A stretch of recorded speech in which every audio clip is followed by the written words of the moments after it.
Hey everybody, welcome to the True Crime Squad. I'm Christy Brower, here with my sister, co-host, and partner in all things crime, Katie Weaver. Hey Katie. Hello.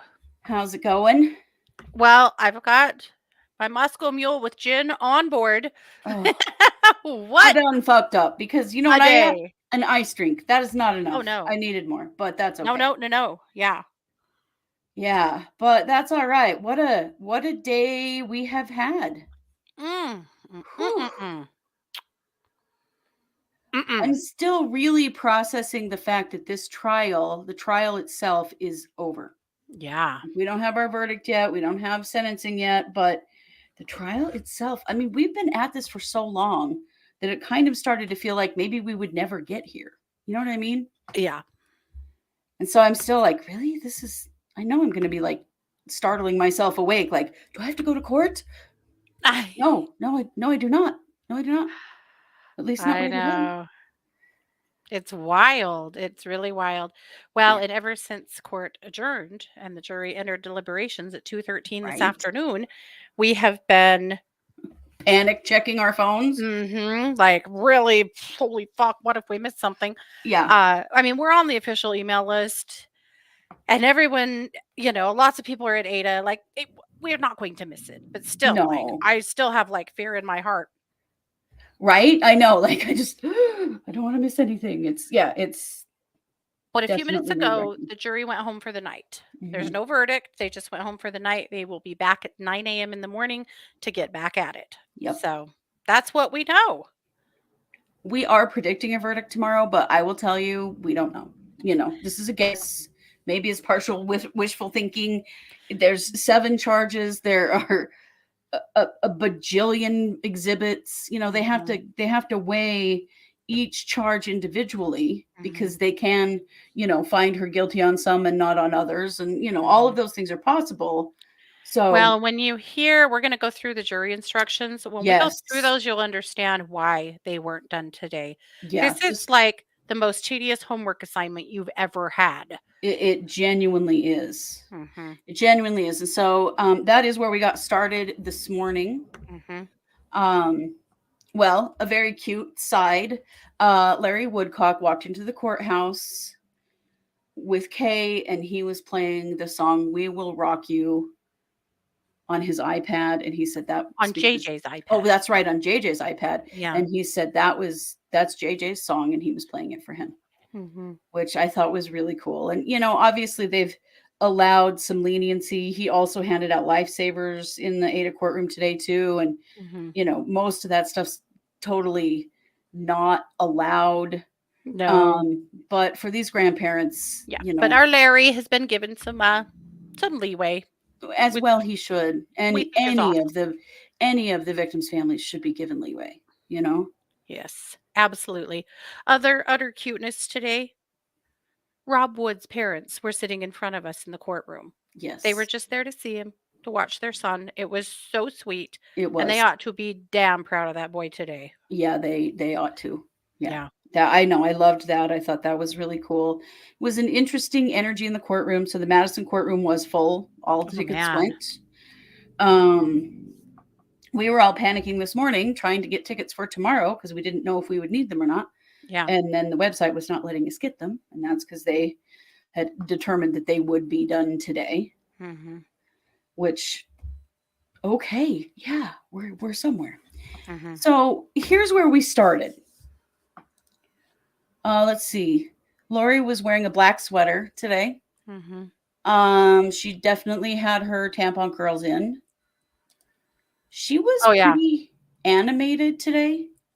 All day. Yeah, pretty animated, real chatty with her attorneys. She did get very angry at one point. We'll talk about that.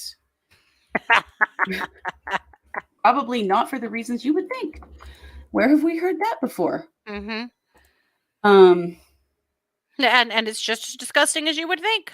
yeah, it is. Or normal. we had some nice conversations in the courtroom in Madison, and of course the bailiff that's been there this whole time, he's a really cool guy, and we were all telling him we appreciate him, and he's retiring. He won't even still be working for the police when the sentencing happens. Mm-mm. Well, we told him we'll see him next year, June 2024, for Chad's trial, and he said, "You won't." No.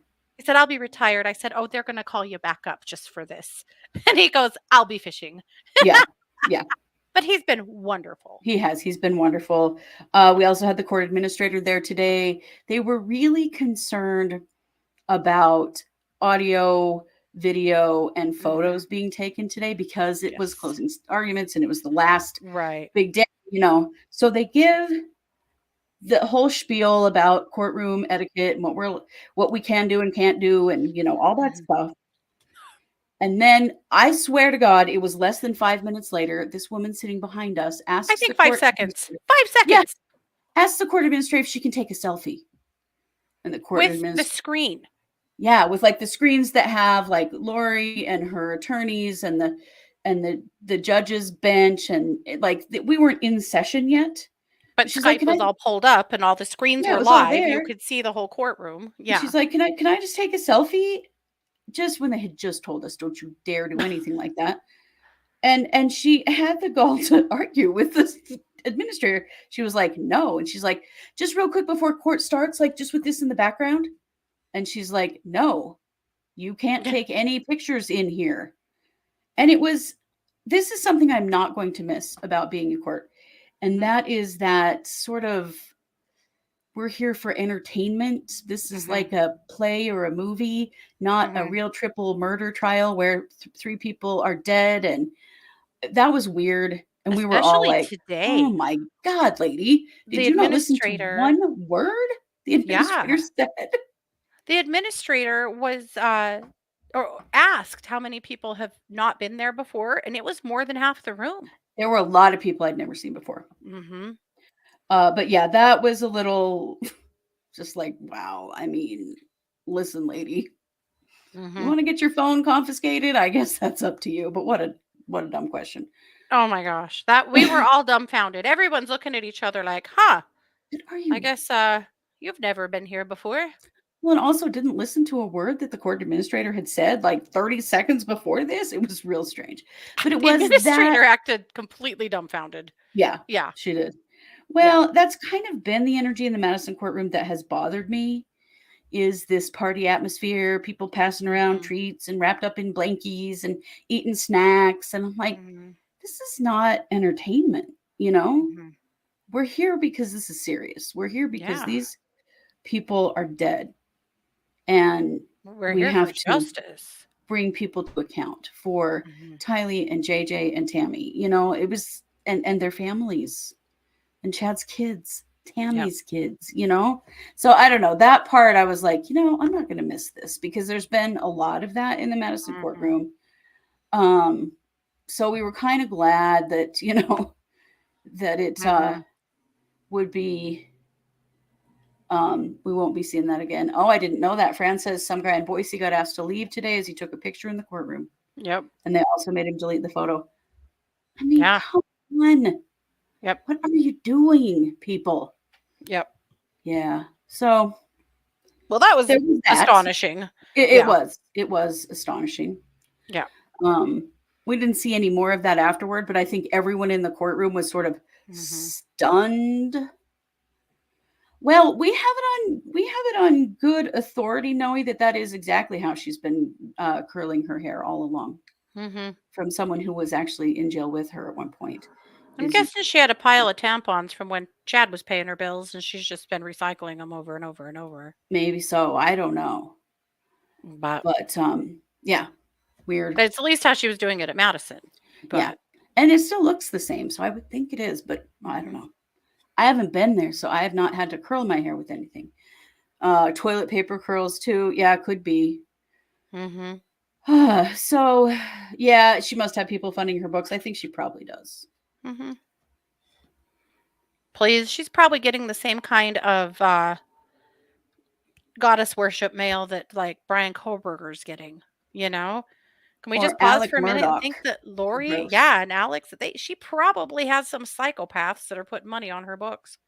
She probably got some pen pals. That's just gross. That's what. Just if you're doing that, stop. Just stop. Let the loin Don't do fire stuff like that. commence.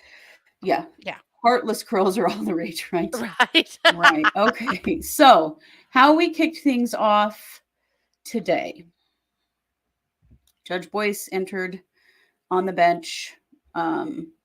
So he first had to rule on the Rule 29 motion that the defense made on Wednesday, which or Tuesday. They made on Tuesday, which was the motion for judgment of acquittal. So basically, this always happens in these kinds of cases that the defense will say that they want the judge to review all of the evidence and to confirm that there is enough evidence to proceed to the jury with all of the counts. There are 7 counts in this case. And so this was before the jury came in. But had they been in there, then Rob Wood would probably have not even had to give his closing arguments because the judge gave them. Very interestingly. He went through each count and he talked about all of the evidence that had been presented that was enough evidence to proceed to the jury on every single count. So let's read the counts. Katie, do you want to put them up? Yeah. So the counts are: 1, conspiracy to commit first-degree murder and grand theft by deception. This was for Tylee Ryan. Second is first-degree murder, Tylee Ryan. So remember, she's charged with conspiracy and with murder in the kids. So then the third count is conspiracy to commit first-degree murder and grand theft by deception, JJ. First-degree murder for JJ. Conspiracy to commit first-degree murder, Tammy, and then grand theft. I don't know why it's on there twice, or 3 times. Right, but well, I think it's because the conspiracy to commit first-degree murder and grand theft together carries its own weight. Oh, that's right. That's right. So the judge went through each one of these counts and reviewed quite specifically, and we won't go through it all because it's all stuff we already know, but reviewed quite specifically the evidence that had been submitted by the prosecution to show that, yes, they did, in fact, show that they've got evidence of each of these crimes being, relating to Lori. Yep. So he's not saying, yes, she's guilty, but he is saying there is enough here for this to go to the jury. Now, one thing to know is that he could have ruled on this today, or he could have waited until after the verdict. So a judge can still, in Idaho, under Rule 29, the judge could have still ordered an acquittal, even if the jury convicted. If he waited until after the jury deliberation. Yeah. It was pretty clear to me that he didn't think that was going to be necessary. And he was very specific about the evidence in each situation. So he listed witness testimony, exhibits, all different kinds of things for each charge. And then he dismissed the Rule 29 motion on all of the counts. It was well researched, well thought out. It was basically the closing argument for the prosecution, except for that, of course, the jury wasn't in the room. Yeah. Yeah. So they didn't hear it, but, he did address that and he did deny the defense's motion. I did want to tell you who was in the Ada County courtroom today, because they have rows that are reserved for family and like police and stuff like that. Yeah. Rexburg Police Chief Josh Rhodes was there. Assistant Chief Gary Hagan, Detective Ron Ball, and Detective Ray Hermosillo were there. Larry and Kay Woodcock, Gary Vallow, Charles's brother, retired FBI Special Agent Doug Hart, and another FBI agent. I wonder if it was the one that that on Monday Archibald was trying to prove, that there was in fact an FBI agent sitting there. Oh no, that was last Friday. Oh, Anyway, yeah. um, and then Rex Connor, who's also Lori's uncle, Mhm. was there. I think Tammy had a family member there too, didn't she? An aunt? Quite sure. I I saw that thought she somewhere. did, that there was some representation for Tammy Yeah, today. so there were a lot of people in the Finally. courtrooms today. I mean, how sad for Tammy. Yeah, I mean, she's had very little representation. Now, to be right. fair, her folks are very elderly and unwell. And Yeah. so it's just too much for them to be there. Well, and they wouldn't allow them to have a live stream to their house. They No. couldn't be on the Zoom, which I still think was wrong. Right, Yeah. Tammy's aunt and niece. Yeah, Yeah. yeah. Yeah. Did Boyce give all that information for his foundation for the acquittal? He gave all of that information for his foundation for denying the request for acquittal. So he Yeah. denied all of those things Mhm. based on all of the evidence that they'd already presented. Mhm. And then they brought the jurors in. Yeah. Now, remember that the jurors at this point, there were still 18 of them. They did not lose a single juror in this trial, which is pretty amazing. We only needed 12, but they had 6 alternates, and all of them held out all the way through the entire trial. Yeah. Isn't that Which, astonishing? yeah, the That means judge for talked about how unusual that was and how much he appreciated that they were all so committed. nearly 7 weeks, every one of these folks showed up every single day. Right, Nobody got COVID. Nobody had a death in the family. Nobody just quit coming. Nobody got arrested. Nobody got in trouble for breaking the rules. right. None of it. They were all there. It's amazing. To put that in perspective, by the time Murdoch went to trial, they had one left. Yeah, one. One. Yeah, And you're right, JR. We are here for Tammy. I have absolutely. felt like that all along, that we have tried really hard to make sure that Tammy is always remembered, uh, because, there's family there for the kids. And I mean, Tammy's own children didn't come to this trial, and I'm not going to fault them for it. They have been through an absolutely horrific experience, but it is sad to see that there weren't people showing up for her, you know? Yeah. Yep, no one had to grab None. their eggs and go like with the No. Murdoch trial. And yes, Good point, Emily. Yes. yeah, I know, funny. Also, yes, the jurors that did have to leave were disappointed, and I would have been too. And we'll talk about that later, about Oh, how kick they in the face. determined Yeah. who was going to actually deliberate and who was going to be a backup just in case still. Yeah. But we'll get there. So then they bring the jury in, and then we go to jury instructions. There were 39 because, of Yeah. course, this case has been nothing if not extra in every way. The Yeah. jury, the jury questionnaire was huge. The jury instructions are huge, but Mm. the instructions are super important because they need to know exactly within what parameters they are to do their job, Better get that 404B in there, by God. right? They did. Yeah, they did. So the first 10 instructions were actually read to the jury at the beginning of the trial, but Mhm. the judge went over a couple of them that he wanted them to remember, which is the first one Mhm. was that the defendant is presumed innocent and the state has the burden to prove her guilt. Mhm. She doesn't ever even have to put up any defense, which she didn't. Mhm. She doesn't have to prove her innocence. The state has Mhm. to prove her guilt. That's the way our legal system works. Mhm. And they have to prove it beyond a reasonable doubt. And if there is not a reasonable doubt, then they have to find her not guilty. Yep. Um, then they went through instruction number 5, which is the defendant has the right to not testify. Yep. And not only does she have the right to not testify, but the jury cannot hold that against her because she has the right to not self-incriminate herself. Mhm. And so you can't, and they can't hold it against her that they didn't bring any other witnesses either, No. because it is the whole weight is on the prosecution. Yep. That is the burden of proof. Yeah. Yep. And then we get to Rule 11, which was, you've heard all the evidence in the case. I'm going to instruct you in the law that you have to follow now, and that you have to follow all of the rules. You Mhm. can't just ignore some of them, or if you don't understand or disagree, you have to follow them. That's really, Mhm. really important.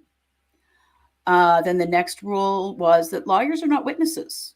Mm-hmm. So whatever they say, it isn't evidence, you know?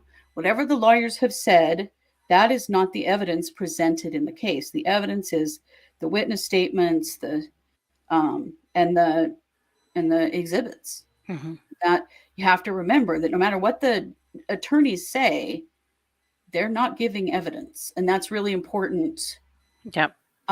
Because we were going to hear the closing arguments today. Yeah. Let's see. So they all followed along very well. Lori was also following along. She had a copy of this as well. Then he talked about that some exhibits were listed for demonstrative purposes, but not evidence. And that came up quite a bit when we were talking about some of the timelines, when we were talking about a lot of the text messages. These are not proof. Mm-hmm. These are to demonstrate what happened, if that makes sense. And he listed off a big long list of exhibit numbers that these were all for demonstration, but are in fact not evidence, which again is important. They need to know that. Then he defined a conspiracy. A conspiracy is an agreement by two or more people to commit a crime, like first-degree murder. Yeah. They don't necessarily have to agree on every detail, and they don't even have to have been involved in every detail. It can be shown by evidence or an oral or written agreement. Yep. And, there's evidence of all of those things in this case. Right and left. Yeah. Yes. Then he explained what malice is, because they have to have malice of forethought. Malice is to obtain property that doesn't belong to you. An owner of a property is any person who has the right to possess that property that is over and above the right of the defendant. In the case of grand theft, that money was not Lori's to take. He lists all of the allegations and charges, which we've talked about. And he said that, each one has to be proven beyond a reasonable doubt to find the defendant guilty. And if they haven't been proven beyond a reasonable doubt, that you must find the defendant not guilty.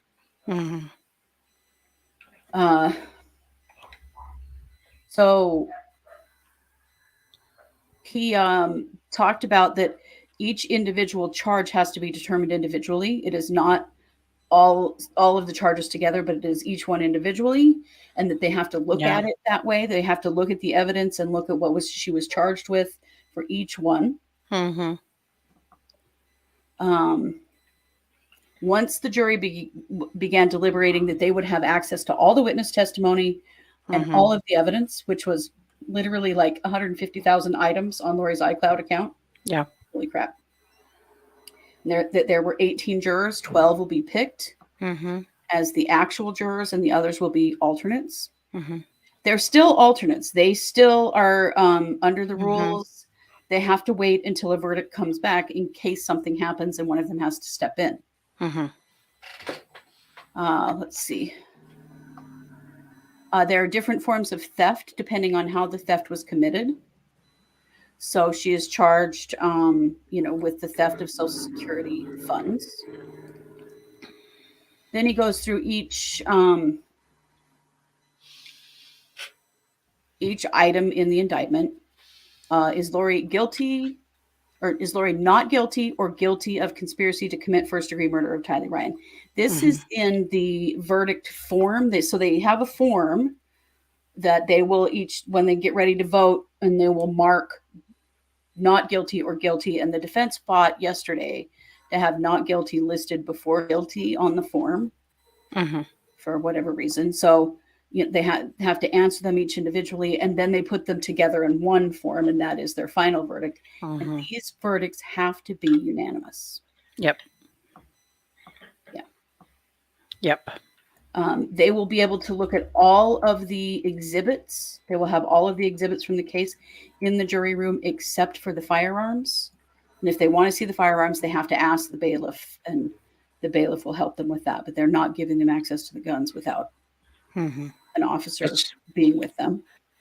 I'd be really surprised if they asked to see the gun. I doubt they will. I mean, And they have photos of the gun, and there's been a lot of discussion over guns. Yeah. Once they begin deliberation, their first job is to appoint a foreperson, and that person's job is to make sure that everybody gets heard, and that this is fair, that everyone has an opportunity to share what they think. Mm-hmm. The verdict can't be arrived at by chance. The jury can't tell anybody the verdict beforehand. Yeah. They also can't pressure each other or bargain with each other to get verdicts. That everybody's vote needs to be what they truly feel is correct. Mm-hmm. He reminds them again that arguments from attorneys are not evidence. Mm-hmm. He reminds them that they're not advocates, they are judges. Yeah. And that their job is the declaration of the truth. That's what Yep. they're here to do. So he's done with that. So then Rob Wood's going to give closing arguments on behalf of the prosecution. They had a quick sidebar, and then they decided to take a break. And that's Mm-hmm. when it was during the break that a man took a photo in the courtroom, and he was removed, and the photo was deleted. Somebody's phone was seized this afternoon too. But Well, somebody's phone should have been seized in our courtroom about 5 times. Lord, yeah.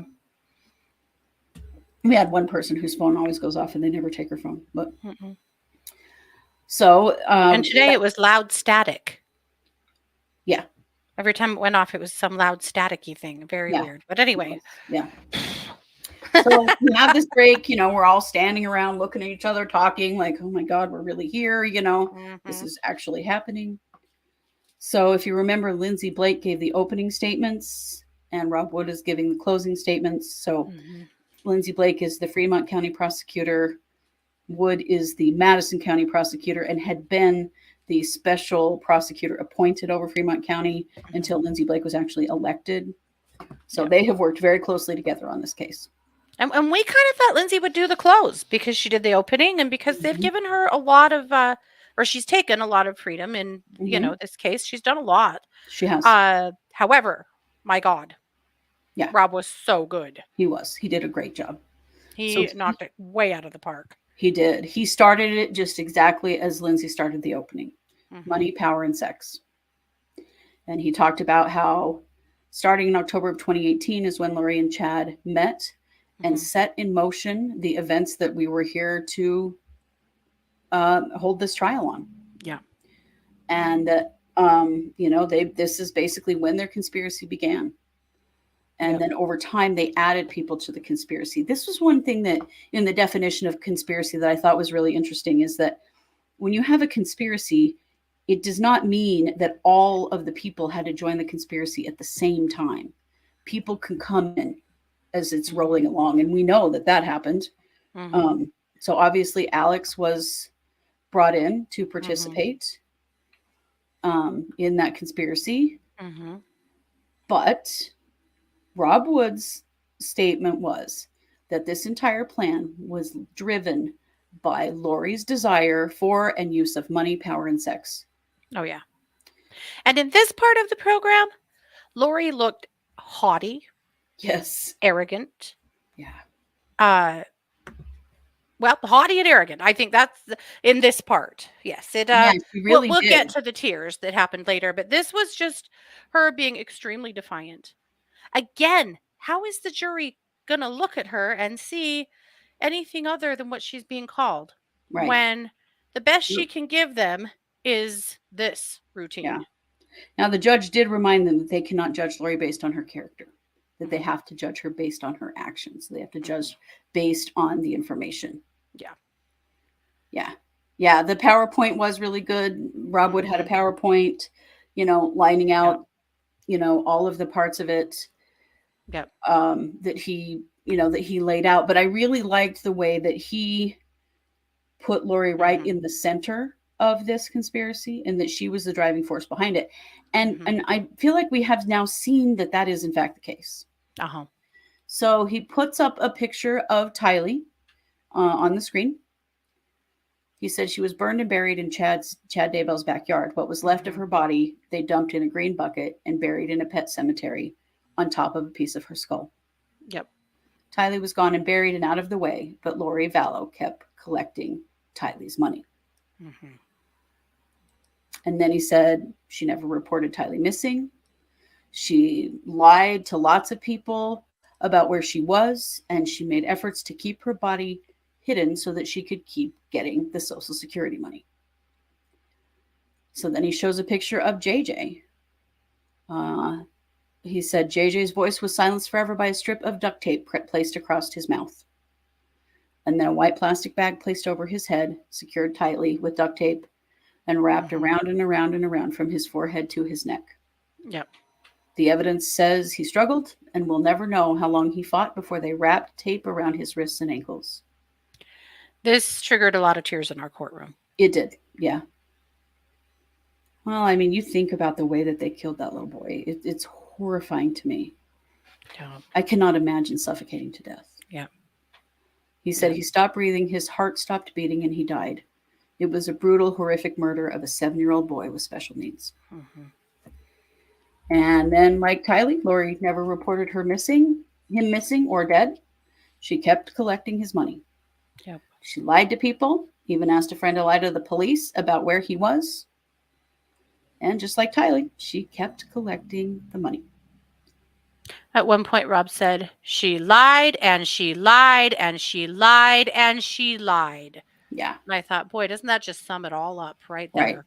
Because she did. I mean, over and over. And there's so much evidence of it. Mhm. Video, body cam footage of her doing it right Mhm. to the police, plus all the Yep. text messages. So then they show a picture of Tammy Daybell on the screen. And he called her a loving mother of 5 and school librarian, and that she was murdered in her own home. Yep. She was asphyxiated in her own home, and the evidence is clear that Lori, Chad, and Alex conspired to murder Tammy. Remember that Lori is not charged with murder in Tammy's death, but with conspiracy. Mhm. Yep. Um, her death occurred just a little over a week after a masked gunman attempted to shoot her Yeah. as she entered her home Mhm. after a night of church activity. Mhm. He Now also reminded, note that none of this made Lori cry. Lori was no, fine. She totally was fine. pissed, arrogant, Yeah, rude during this part. she was.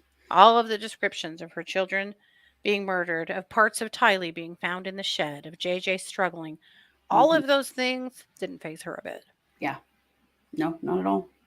Yeah. He pointed out that Lori was conveniently gone for the attempted murder and successful murder of Tammy. Mhm. He said those trips were not a coincidence.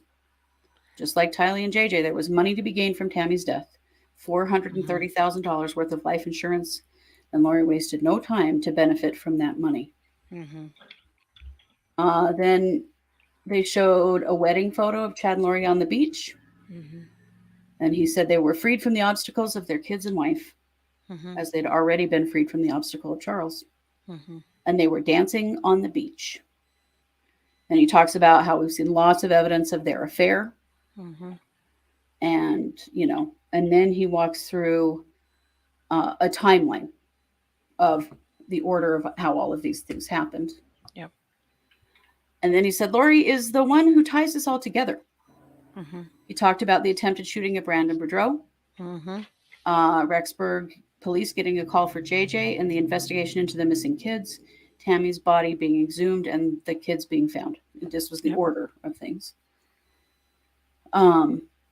Wood talked about that in Idaho law, conspiracy is a crime of agreement. Mhm. It means that a group of people agree to commit this crime together. Even though they all have different parts to play in the action, Yeah. they have agreed upon it. And did Lori agree to have Tylee killed and steal that money? Did she intend for those events to happen?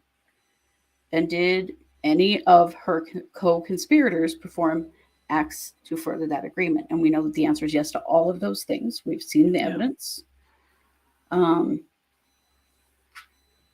He said, when it Mhm. comes to conspiracy, you need to ask yourself, who murdered these people? Did Mhm. Lori intend for it to happen? And was one of those acts accomplished in furtherance of the conspiracy? Mhm. He said, you only need to find one overt act, but there are so many. in every one of the murders. He said the state met its burden for each overt act, even though you only need to find one. Then he was talking about Tylee's murder charge. Did Lori aid and abet in that murder? Did she encourage the murder? Remember, under Idaho law, aiding and abetting and encouraging the murder of her Mhm. child is equivalent to her physically murdering her child. It doesn't matter that they can't prove that she physically did it herself. Mhm. She aided and abetted that happening, and it did in fact happen. Mhm. Well, And she was absolutely whining at everybody, mhm, Chad and Alex particularly, about getting some of these things done, making them happen. right, When is Tammy going to be a zero? When is JJ going to be a zero? When right. is it happening? What's going on? I'm tired of waiting. Yeah, I'm tired of taking Absolutely. care of demons. Mhm. She said those things over and over again in her own communication, on her own phone, Mhm. in her own words. Yep. Um, Oh no, you Lori's know, going to prison. Lori's going to prison. And in fact, it was verified today that she is going to the Pocatello prison because Boise is full. yeah. So she'll be at the women's prison in Pocatello. Hmm. Yep. Yeah. And he says, basically the same things about about JJ's murder. Yeah. And then he talks about the conspiracy charge for Tammy. He asks, is there evidence that Lori was involved? We know there is. He Yeah. talked about the grand theft, and he tells the jurors to read the instructions really carefully in the jury instructions so that they can see that the state has met its burden beyond a reasonable doubt. Mhm. He reminded the jury that a reasonable doubt is based on reason and common sense. Mhm. He said that over and over again, reason and common sense. Mhm. Um, he also said that malice can be expressed in more than one way. Mhm. They can say they want something to happen, or it can be implied. Mhm. Expressed malice and implied malice both exist in this case, and there's lots of malice. Yeah. Yeah. Uh, he said aiding and abetting is just the same as pulling the trigger. Overt acts in a conspiracy, you have to find that at least one overt act happened beyond a reasonable doubt. Well, we know they did because these people are all dead. Yeah. Um, it doesn't, when you're in a conspiracy, not everything that happens is illegal. But if it's an act that's done to further the conspiracy, Mhm. then it's an overt act and it makes it part of the crime. For example, moving to Rexburg was an overt act. Yes, very much so. Interesting. Yeah. Yeah. Wood said also, because this has been brought up by the defense multiple times, to be clear, nobody has been charged for their religious beliefs. They have been charged for using those beliefs to justify murder. Mhm. Really appreciated him saying that because Yeah. there's been quite a bit of implication by the defense that Yeah. they were being, basically persecuted for their beliefs, but that is not true. Mhm. He said the kids, they couldn't kill the kids in Arizona because they had friends and family there. Mhm. Lori had to move to Rexburg to bring the kids to a place where no one knew them Mhm. because that gave them the opportunity to hide Tylee and JJ. Yep. They had to go where, no one was going to notice they were gone. That moving Mhm. to Rexburg was the catalyst for these murders, and that Alex followed along. Yep. Yeah. Some other overt acts that she did. She never reported her kids missing. Mhm. She changed the bank accounts to get the Social Security benefits from her kids into her account. She bought and used burner phones to communicate with the other conspirators. Mhm. All these steps were taken to further their conspiracy. Yep. She also talks about the messages about Tammy being in limbo and being possessed by a zombie. Mhm. Those were also things that furthered the conspiracy. Conspiracy. Yeah. He talked about how Alex visiting gun ranges and going to Sportsman's Warehouse, Yep. and then was near the church near Chad's house on the night Tammy died. These are all overt acts and steps taken to get to murder. Mhm. So Nate said, and for us, we do our best with seeing Lori, but it's not easy.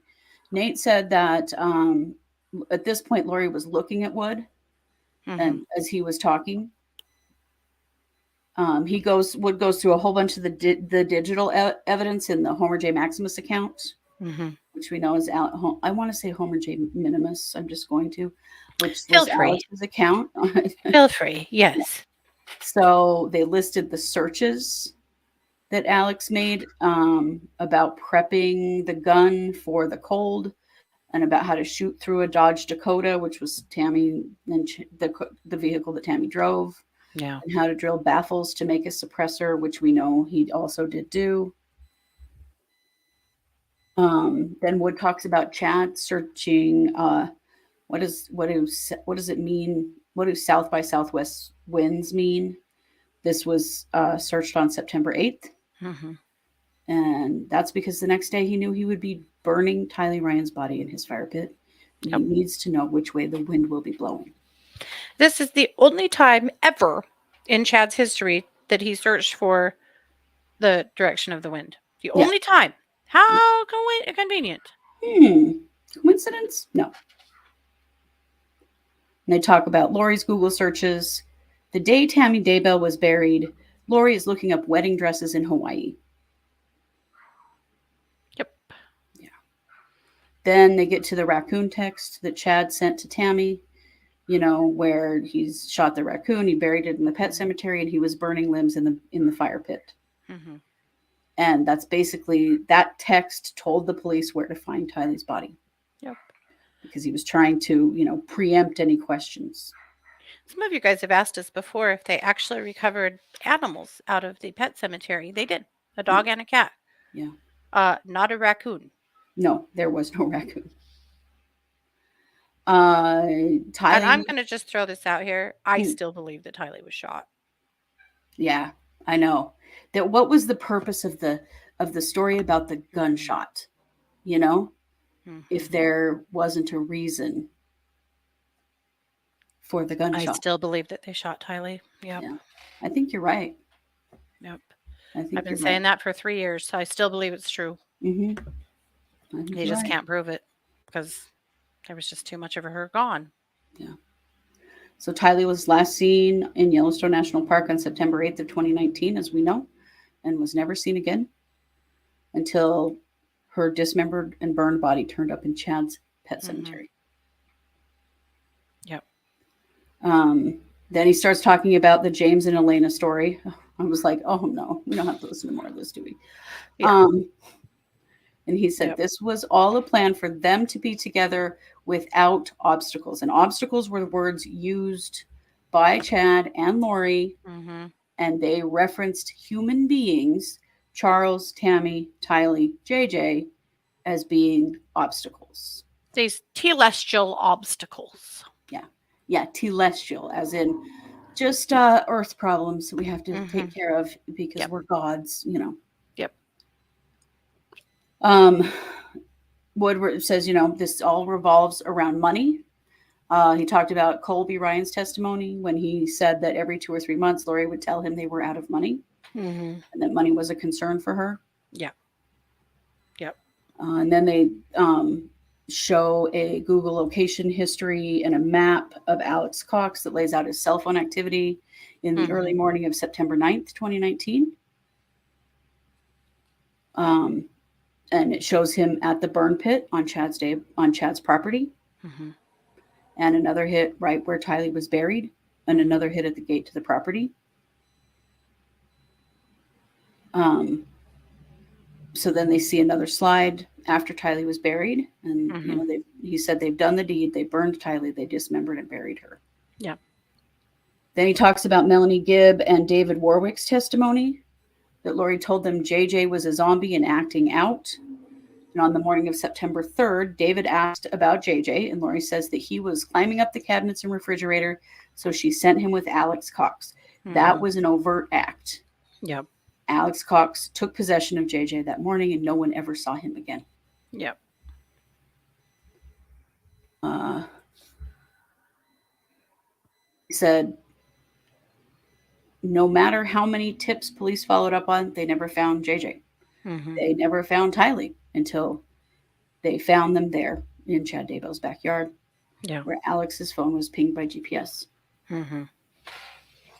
Alex only spent 17 minutes at Chad's house on the day that JJ was buried. Yeah. And he said that grave was dug very specifically for JJ's body, and there was no way that it was dug in 17 minutes, that was premeditated and planned, Mhm. that the grave was prepared before Alex arrived with JJ's body, Yeah. which it had to have been. But we all know Mhm. Chad's an expert gravedigger, right? What a thing to be known for. Yeah. Um, Wood talks about how Chad got his burner phone on October 9th. That was the day that Tammy was shot at. Mhm.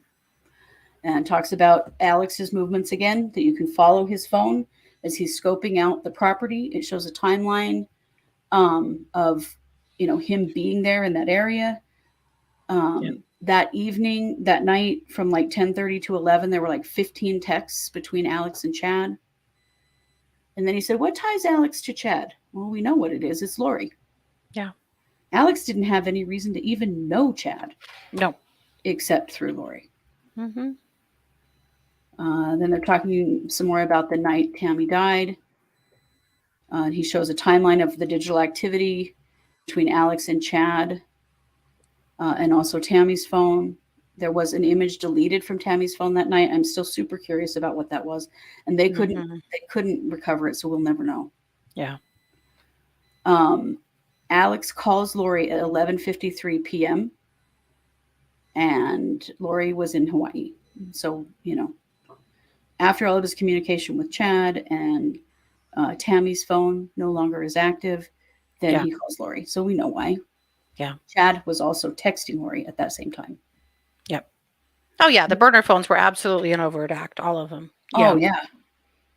Yeah. And then they show an overhead image of Chad Daybell's property. He talks about when the warrant was served on June 9th of 2020. Multiple officers testified, watching Chad in his car looking over his shoulder at the location where Tylee was buried. We all heard the phone call from Lori and Chad from that morning Mhm. saying they're searching the property, and that you can hear the fear and guilt in both of their voices Mhm. because they know what's about to happen. Oh, And wait till you hear Archibald's interpretation of that. That one did blew we me. listen to the same call? Right. Did we listen to the same call? So they show the fire pit where Tylee was found, shows images of a chain and a jewelry charm found in the debris. They have a picture of Tylee having worn that necklace, so they know it was Tylee's necklace. Mhm. Um, and then there was satellite footage that same day of the disturbance in the ground. Mhm. They found a dog and a cat that were buried there as well. Yep. They found what they thought might be human bones, and that's when they continued to dig. Yep. And then this is what they found, you know, and they show the bucket and what's left of Tyler's remains on the screen. Mhm. Uh, then they show a chunk of concrete that was found in the ground sitting on top of Tylee's skull. Um, they found pieces of Tylee also in the shed. Mhm. And by that, he means blood and tissue and DNA on the pickaxe and the shovel that were in the shed. They were tested for DNA, and it was Tylee's. The pickaxe had an eye, like a pickaxe would, where the screw goes. Yeah, And Tylee's, there was tissue of Tylee's in that eye. yeah, Yep. yeah. Yep. And they show the area where JJ was buried. We see the rocks and the boards that they had put down on top of him before they put the dirt back. We heard testimony of multiple officers about the smell and how they knew that they were, smelling human decomposition, Yep. about how they located what appeared to be a human head and Mhm. discovered that is what, where they found JJ's body. Mhm. This was a premeditated murder, and we all know that Lori handed JJ off to Alex, and then he was never seen again. Yep. I loved this. He said, Tylee, JJ, and Tammy can't tell us what happened, but their bodies do. Yeah. And he shows images of Tylee's bones on the screen, particularly her pelvis. Yep. And this is the most this is so unsettling, and they've talked about it before, but there were all these signs of sharp force damage, stabbing Mhm. to her pelvis. Yeah. These were not dismemberment injuries, they were stabs. Mhm. We then see a graphic photo of JJ wrapped in tape. It was like they had just taken the black plastic off from his body, um, and they, he said they did this to a boy with special needs. Then they show um, a photo of Tammy at her autopsy.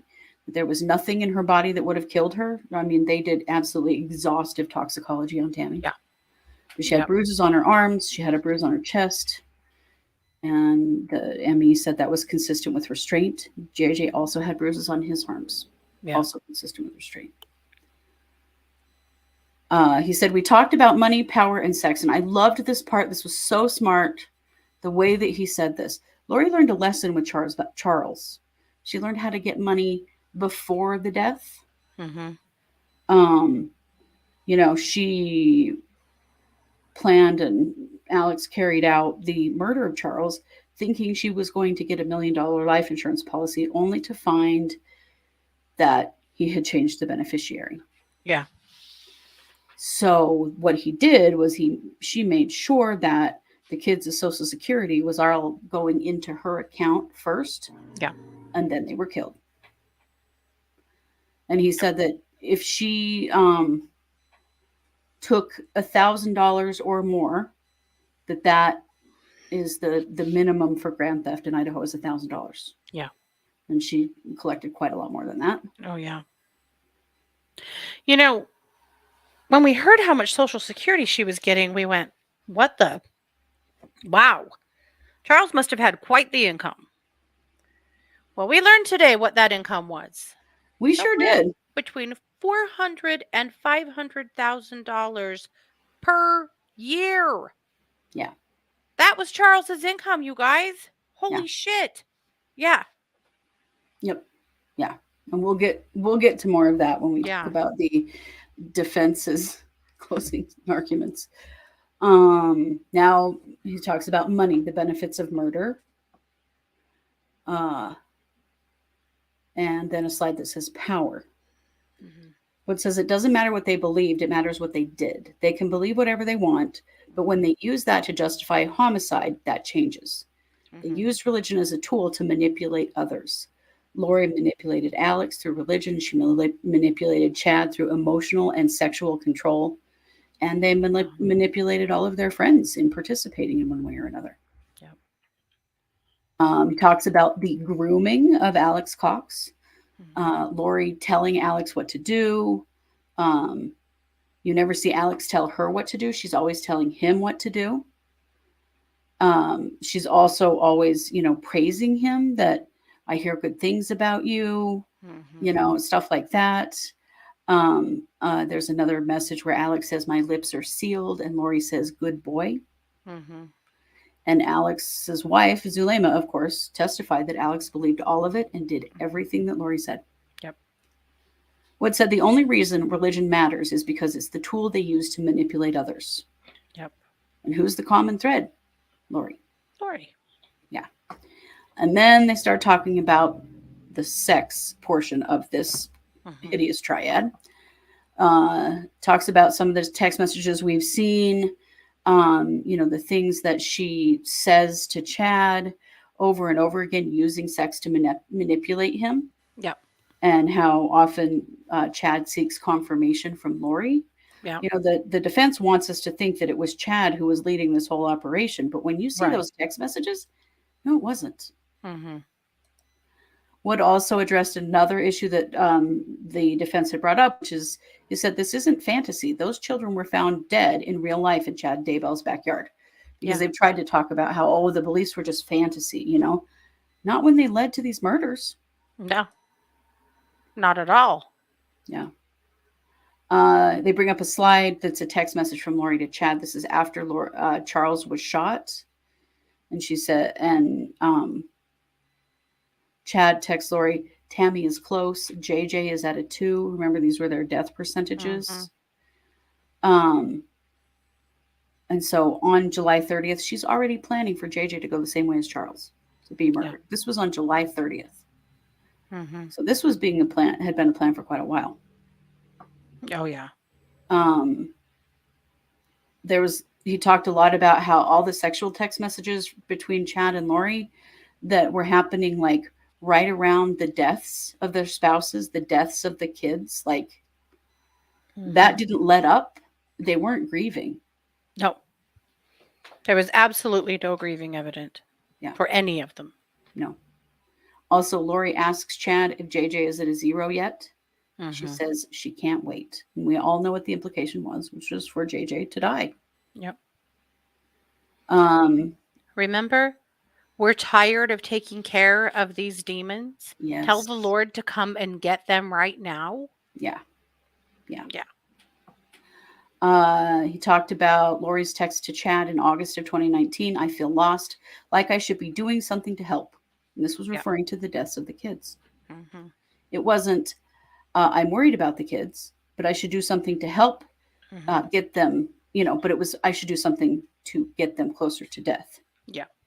And Lori uses sex over and over again to get Chad to Oh, do what she constantly. wants. And my God, Yep. she did. She kept him spun up constantly. I miss you. I need you. I can't wait. I can't wait Mm-hmm. anymore. All that stuff. Mm-hmm. Lori never objects to the deaths of any of these people. There's never any hesitation. She says, maybe we Nope. shouldn't kill the kids. Those texts, those communications Or don't maybe we should happen. lay off this stuff. Yeah. Maybe. Maybe Yeah. this is too No. intense. No, nothing like that. No.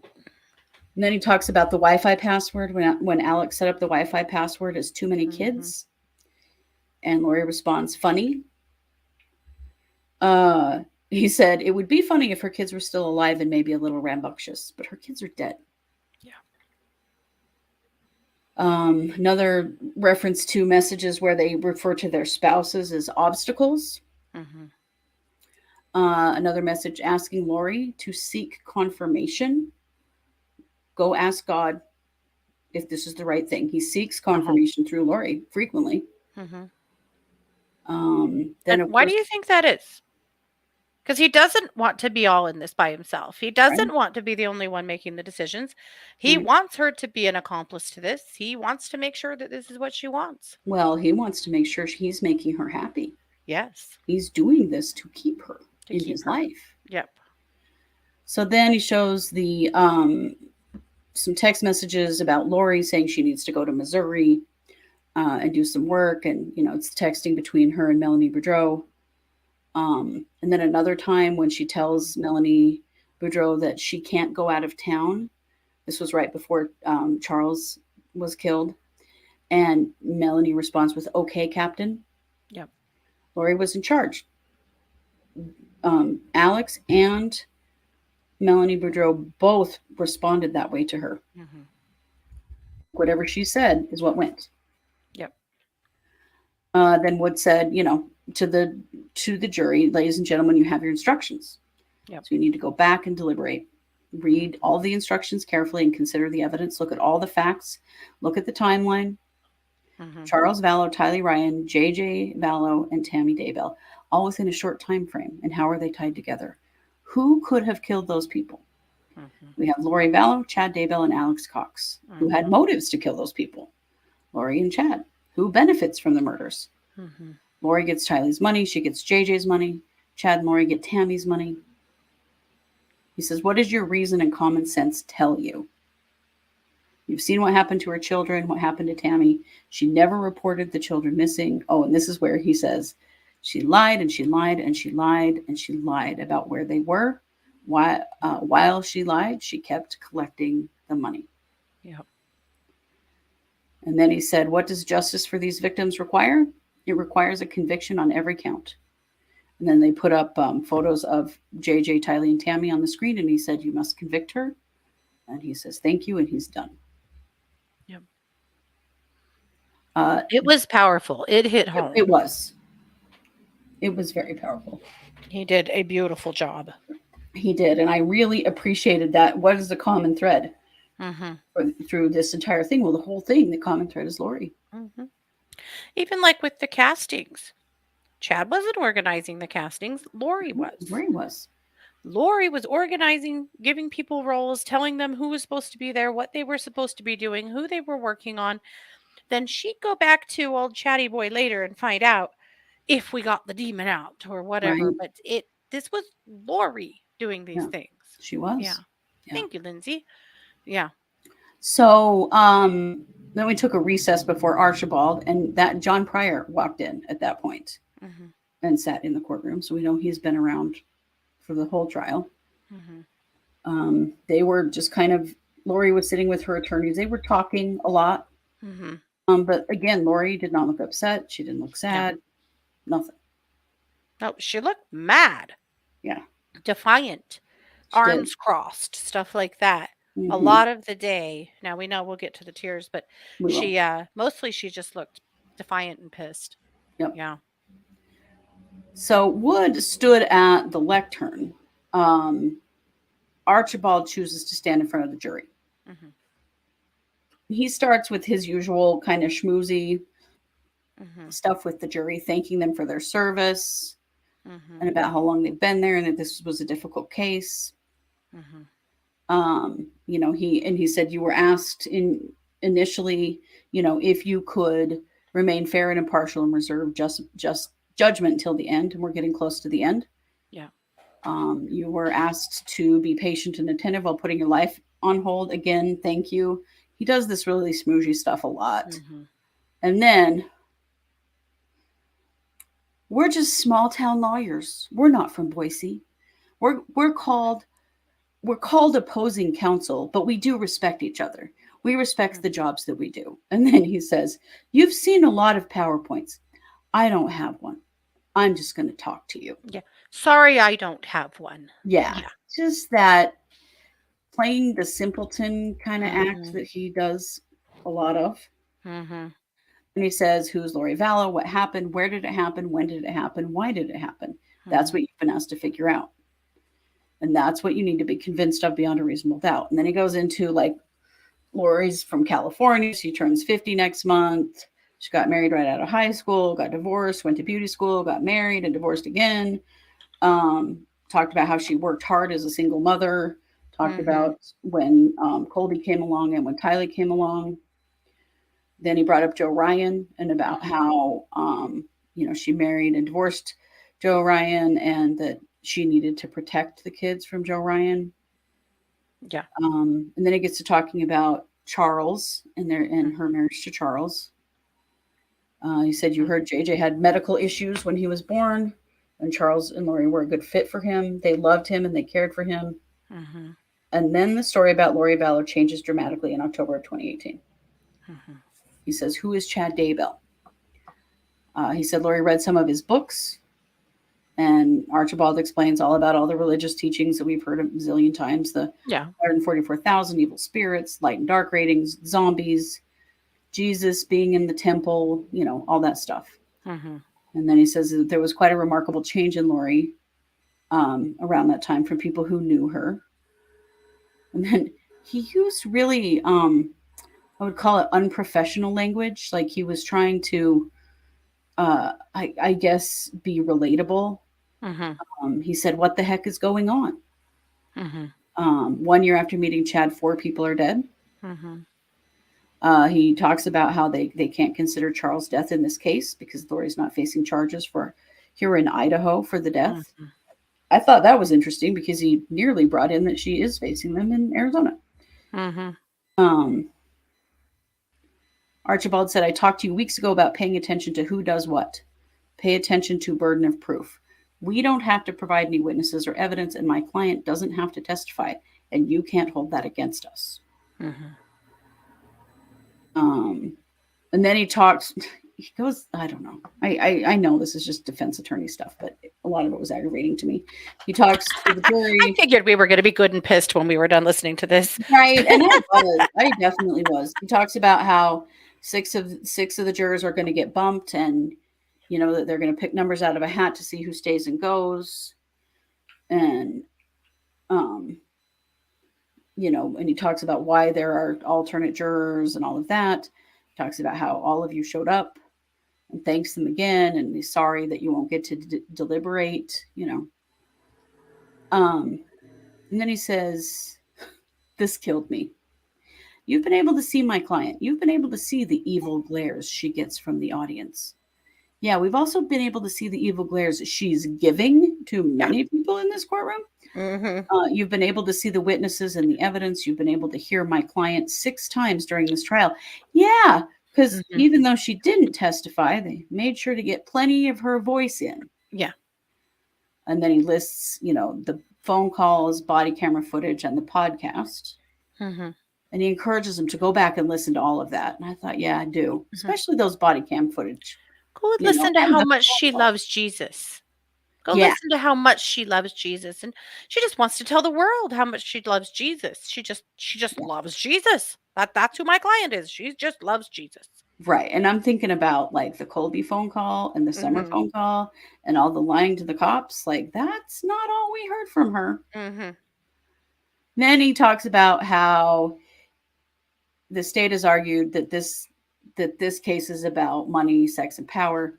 Mhm. But he says Charles made $400,000 to $500,000 a year, and that Lori was Mhm. receiving much less in Social Security money after Charles's death, and that he Mhm. doesn't think that was the point here. Like, what's the point of his death? Why would she give that up? Well, we all know why. She thought she was getting a Mhm. $1 million life insurance policy. Mhm. And then she moves on to Chad, who he says this several times, who can't sell enough stupid books about the end of the world. Well, and So, who went bankrupt because he couldn't sell his stupid end yeah, of the world books. yeah. And then he says, so Lori wanted to ditch Charles, who makes four to Mhm. $500,000 a year, and go to Chad, who makes $30,000 a year, and she wanted to do that for money. It was very much an oversimplification of the whole thing. Oh, yeah. But then he says, talks about power, Mhm. and he says, in the year Chad convinced her she was a goddess, but how many converts did she actually have? To the 144,000. Yes. He says zero, a big fat zero. How Mhm. many converts did Chad have? I count 6. And he lists off Melanie, Audrey, all the people. He says, this great cause of saving the world and gathering up the 144,000, Chad got 6 and Lori got 0. Mhm. Doing some simple math, Chad has 143,994 people left to gather before Jesus comes. Mhm. At the rate of 6 people a year, this will take Chad 24,000 years to get his army assembled. The Mhm. math is ridiculous. It is. Why'd you even do it? Because Yeah. first of all, Lori didn't have any converts. Who are Chad and Melanie? Or Yeah, sorry, Alex and Melanie. Alex and Melanie. Alex and Melanie would have never been on the scene at all had it not been for Lori. Right, right. And then he says, there's no doubt the children are dead, but did Lori do it? You've heard 60 witnesses and seen hundreds of exhibits, county police, local police, state police, federal police, and a lot of resources. And I want to review some of these Mhm. with you. So the Yeah. first thing he does is drag Kay Woodcock into this, and I just thought it was tacky as hell. Mhm. The first witness was Kay Woodcock. She described Charles and Lori as an all-American family. Yeah. That she trusted her brother and trusted Lori. They each had 2 kids and then adopted one and adopted another. Mhm. Kay said something changed in late 2018, early 2019. Really kind of took what Kay said out of context. Mhm. Used Then, Kay's words against her. That sucked. yeah, he did the same thing with Brandon Boudreaux. Mhm. That Charles and Lori were great. He said, Brandon said, I love that family like my own. But Mhm. then all of the end of the world talk ramped up and things got weird. Weird is Mhm. another word. Mhm. Stupid and weird. We've had those. We'll get to And some others. crap. And crap. That he used repeatedly. Then he talks about Officer Hermosillo's testimony. Talks about how when the police came to Chad's house on the day that they found the kids, that Chad called his lawyer. He said, "What's Chad doing?" He's outside looking over his shoulder, and then he sped away and got arrested. So Mhm. when Chad was looking over his shoulder, what's that inference? That Chad knew what was in his backyard. He knew that time was short for him. Yeah, Mhm. duh. But then we get to a part where I was like, what the fuck are you talking about, Archibald? Mhm. He refers to the jail call with Chad and Lori. He, he says you can tell from the phone call that Lori did not know the kids were in the backyard. That Chad knew, but she uh, doesn't know. Obviously didn't. Obviously didn't know that Chad and Alex stuffed her kids in Chad's backyard. Go listen to it again and make your determination, he said. Mhm. I think you could hear the eyes roll in everybody Mhm. over that. That is not how I took that phone call at all. No. They both sounded scared and guilty. Mhm. So then he, goes, calls it, talks about all Chad's weird religious babble that really does not make sense. Mhm. He talks a lot about how he just doesn't understand most of it and just doesn't make sense and it's just all weird. Mhm. Really minimizing a lot of it, frankly. Yeah. Archibald tells the jurors to listen to the call from Melanie Gibb where Lori says the kids are safe and happy. But in that call, Lori also says, I know exactly where JJ is. Yeah. Yeah. Yeah. He says, remember all the GPS data? Lori's not there. Lori's not in the backyard when Chad and Alex are. She's not Nope. coming and going from Chad's property on those days. She's No. not there. They are calling and texting her, and they are texting about and are they calling about today is the day that we are going to kill some people? He says, we've never seen that text because it doesn't exist. We don't know. Maybe they were texting about running an errand. Do you want a real Coke or a Diet Coke? Yeah. Trying to lay doubt here and also really misrepresenting the law as far as what's considered murder in Idaho. Mhm. He said, look at the lack of evidence of who's doing what. Yeah. He talked about the patriarchal blessing that Chad gave Alex. Mhm. He said, to me, it's craziness, opening the portals of time, third creation, fourth creation, great warriors, exaltation, but came back in the fifth creation. What in the Yeah. heck is Chad talking about? There's heck again. Yep. He's the leader of his new church. He calls himself a patriarch. Just goofy stuff. Goofy. There's another one. These Mhm. words all minimize the Yeah. importance of these things. And he Yeah. doesn't acknowledge at all that they didn't have to say we're going to kill people today because they had their own lingo. They basically Mhm. had a language that they had created to talk about all of this Mhm. that they had all agreed upon. They knew what the Mm. words meant when Yeah. they talk about their death percentages and stuff like that. They knew. Mhm. They talked about April Ryan's testimony and how Lori tried to recruit her to the 144,000, but April was like, nah. He talks about Lori hiring a babysitter to watch JJ. He brought this up before too. Mhm. If Lori has all these plans to kill her kid, why hire a babysitter and bring her over to introduce her? And why check JJ into school? You're going to kill your kids next week. Why do that? Because Well, Lori duh. plan. Yeah. Yeah. Because Lori didn't like taking care of JJ, is Yeah. why. Right. Of course, she wanted him to be in school. Of course, Right. she had to hire a babysitter because Tylee was dead, Right. and Tylee had been the babysitter. Right. Right. He says the state wants you to think that this was Lori's plan to kill her kids, but Lori didn't have a plan. I Mhm. mean, seriously. He says that on her rental application for the Rexburg apartment that she listed JJ and Tylee as her kids. Mhm.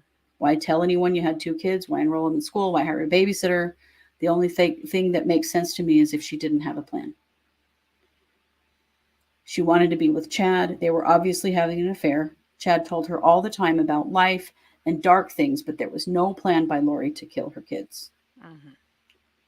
So her asking Chad, so is there like a clear and defined plan being orchestrated Mhm. to get the kids out of here? Like she asked that repeatedly.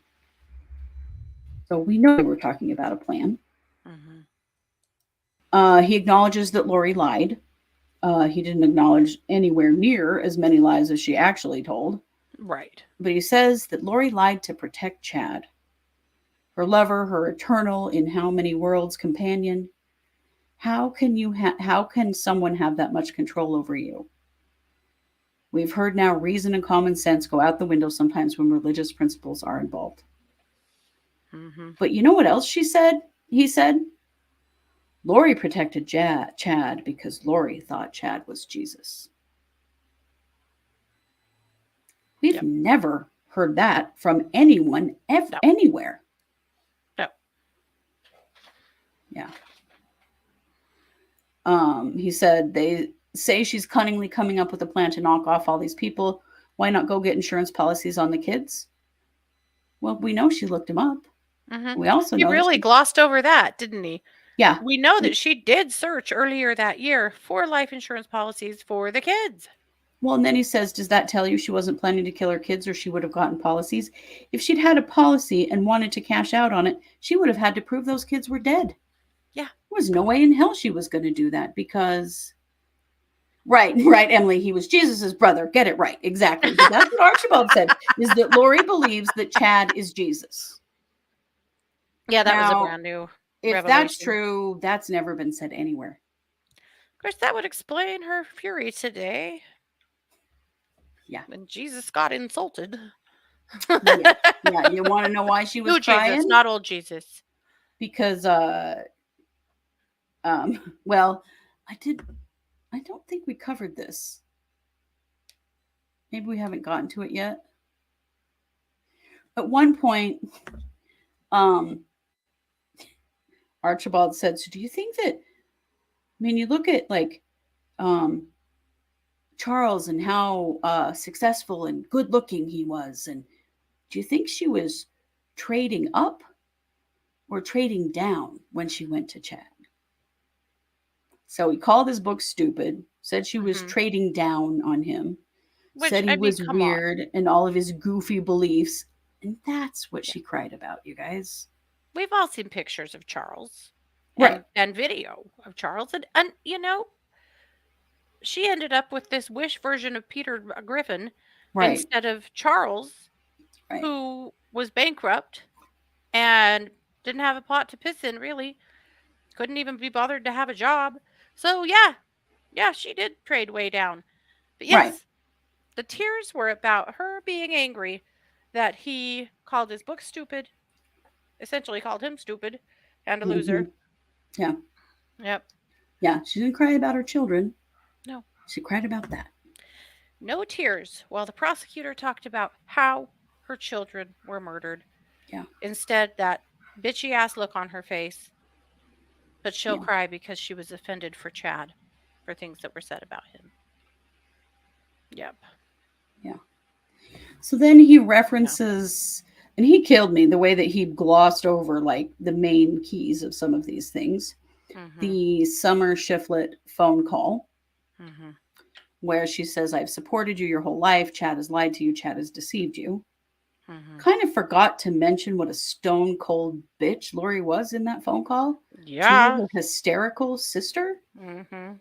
who didn't give a damn about what this was doing to her family Not and a would bit. not tell her anything about what had happened to the Mhm. kids or anything. You don't know. You weren't there. Yeah. You just Summer, you don't know. You weren't there. You don't know. Well, and she says you were dancing on the beach in Hawaii while your kids were in the ground, and Lori says that was months ago. Yeah. That was months ago. As in, I knew the kids were in the ground months ago. Mhm. He talks about how, the Summers testimony was that Alex was like a 16-year-old kid stuck in an adult body Mhm. because he'd had a head injury from a car accident. Mhm. He talked about how Summers' testimony of Lori being a good mom and getting along with Tylee, and that Lori would never agree to kill her kids, Mhm. except that what she was referring to was in the past, not Mhm. now. He talked about the autopsy photos. He said, I'm sure they are burned into your brain to the jury. Mhm. Then he brings up the hair on the duct tape. And he talks about, is that a smoking gun? No, not at all. Decomposition fluid was also in the bag. The pajamas were in the bag. Kids' socks were in that bag. A kid's blanket was in that bag. To say Lori is a killer because they found a piece of her hair on duct tape, that's not true.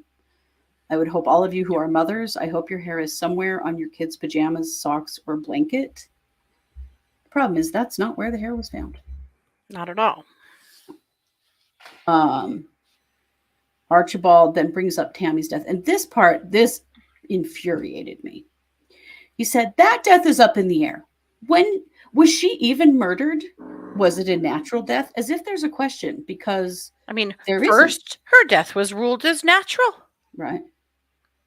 But now it isn't. Uh, to believe she was murdered, he said, Chad is so smooth, he convinced a county coroner, a deputy coroner, and a police officer that it was all natural causes and convinced his kids. Remember, Mhm. the kids showed up. Oh my, what happened to mom? Chad convinced them all. Sorry, kids, your mom died in her sleep. Okay, Dad. You're being asked to convict Lori on killing Tammy when Lori was in Hawaii. You're being Mhm. asked to convict Lori on killing Tammy when it isn't even a homicide. Bullshit, it's not. Her death was ruled a homicide. Most definitely. Mhm. He talked about the prophecy that Chad was telling everybody about how Tammy would die before she turned 50. Mhm. He said, wouldn't Tammy also know about this prophecy? Well, we have no evidence that she did. Mhm. Couldn't that be why she increased her life insurance? Um, he said, Tammy was still with Chad, even though he was so nutty. There's another one of those words, Mhm. minimizing, Yeah. minimizing, minimizing. Um, she stood by him even as they went bankrupt, as he was trying to sell his stupid books. Said it again. The So, only fist bump I had for him today. right. I know. It was pretty funny. So her prophetic husband who said, Dear wife, you're going to die next year, could that cause her to increase her life insurance? Prove to me that that's false. Right. That's Well, not the jury's job, actually, but no, it isn't. And it's okay. not like that was the only life insurance policy involved in this situation. Yeah. He brought up Audrey's testimony and he said that he thought she was making stuff up. Mhm. He said, What did we learn about her? That she was married to Jesus. That's kind of cool. He really drug Audrey bad. Um, well, he said, I have to apologize to you guys. I owe you an apology. I got pretty excited over Audrey's testimony because I thought she was making things up. Yeah. Yeah, pretty excited. You got pretty sideways with Audrey, actually, but Yeah, he okay. was shit. That's the thing with Archibald, man. He can turn on a dime, but Mhm. it's all very planned and intentional. He's 100% in control. Absolutely. Yeah. It's not like John Pryor when he just gets out of his mind. Um, No. he says, that Audrey said, I'll follow you to 5 different states, even though I didn't really follow you or believe your stuff, which is a Mhm. valid point. I mean, Audrey did really downplay her part in this. She downplayed what she believed. She did. So did Melanie G, and so did Zulema. Mhm. He said you have to sort through that and decide what is credible and not credible with these witnesses, what is real and what is imaginary.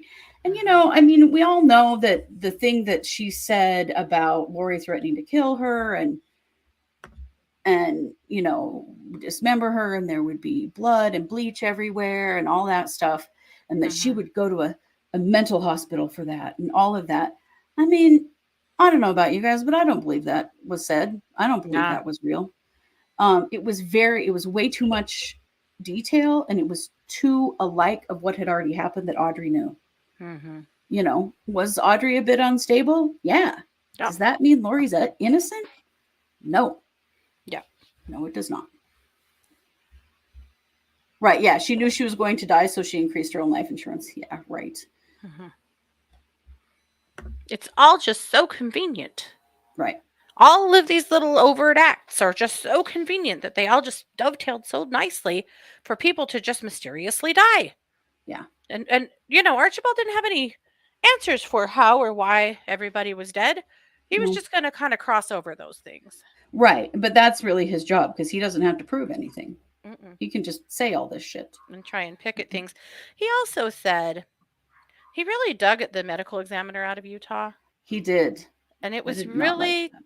ugly. He said, and this is still Tammy, he said that oh wow, I mean, at first her uh cause of death was natural causes. Then they exhume her body, and the medical examiner talks to the police about what they know, which is their right to do, but then they change it and go, oh, okay, well, I mean, maybe she was like asphyxiated. We'll go with that. He said which is that. not at all what that medical examiner said. No, and And he then said, he said, go yeah, ahead, go please. ahead. Then he said, he also said that she could have died from seizures from long-term antidepressant use. No, He did not say that. John no. Thomas said that. And he said, I don't know about that. Hmm. Yeah, that part was a flat out lie. Absolutely.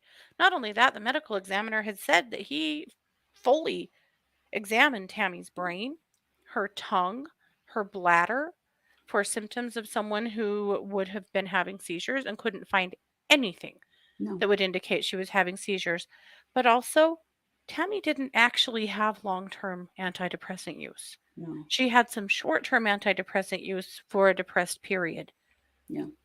That was so yucky and That was so flat out made dishonest. up. And Yeah. that really bothered me. Like, I know you're putting a Hmm. spin on this, but you lied. The medical examiner did not say that. No. Your partner in this case said that. Hmm. That, yeah. The way Ugh. he was like, yeah, well, I guess we'll change it to like asphyxia. I Yeah. guess it was Yeah. asphyxia, which is not at all. The medical examiner talked about how exhaustively they did toxicology, exhaustively examined her brain, her medical records, all this stuff that they went Yeah. through before they came to the conclusion that it was asphyxiation. Yeah. And the medical examiner did not have a question about whether or not it was asphyxiation. He said it was, and Yeah. that it was in fact murder. Hmm. So then he says that Lori kept asking Chad what was happening because Chad's been to heaven and he knows. Hmm. He brings up the fact that Chad would change percentage ratings for people because he's making it up as he goes, which is genuinely Yeah. true. He can't remember if it's 0% when people die or 100% when they die. And it's true. He was inconsistent with a lot of that stuff. Sure. That doesn't make Um, either of them less guilty. However, right. Yeah, it doesn't. It doesn't at all. But what he wants to prove here is that Chad is the ringleader of this, not Lori, and that Lori was just following him along. Yeah. He said, what's going on in Chad's brain? You and I wouldn't believe it, but some people do. Some people follow religious leaders when others don't. Was it proven who killed Tylee? No. But Alex and Chad were in the backyard. Chad had said, Tylee doesn't like me. I'm guessing Chad and Alex on Tylee. Yep.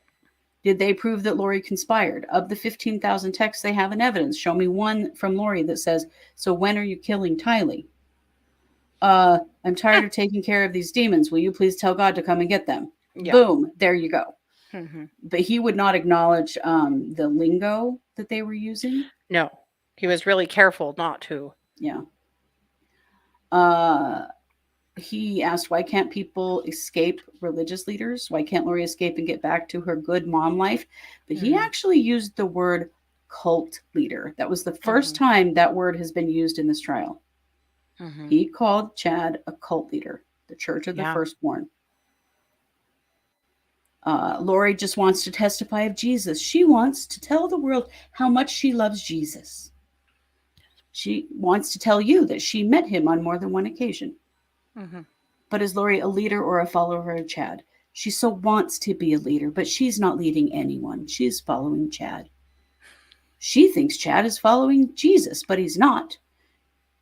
And this is the part. He's unfortunately being led by the storm.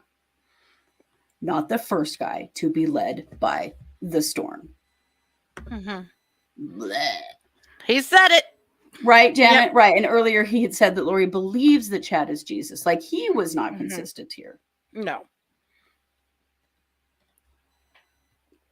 Yeah. Let's see. Archibald said, people who follow Jesus do good things. They are respectful, kind, serve others.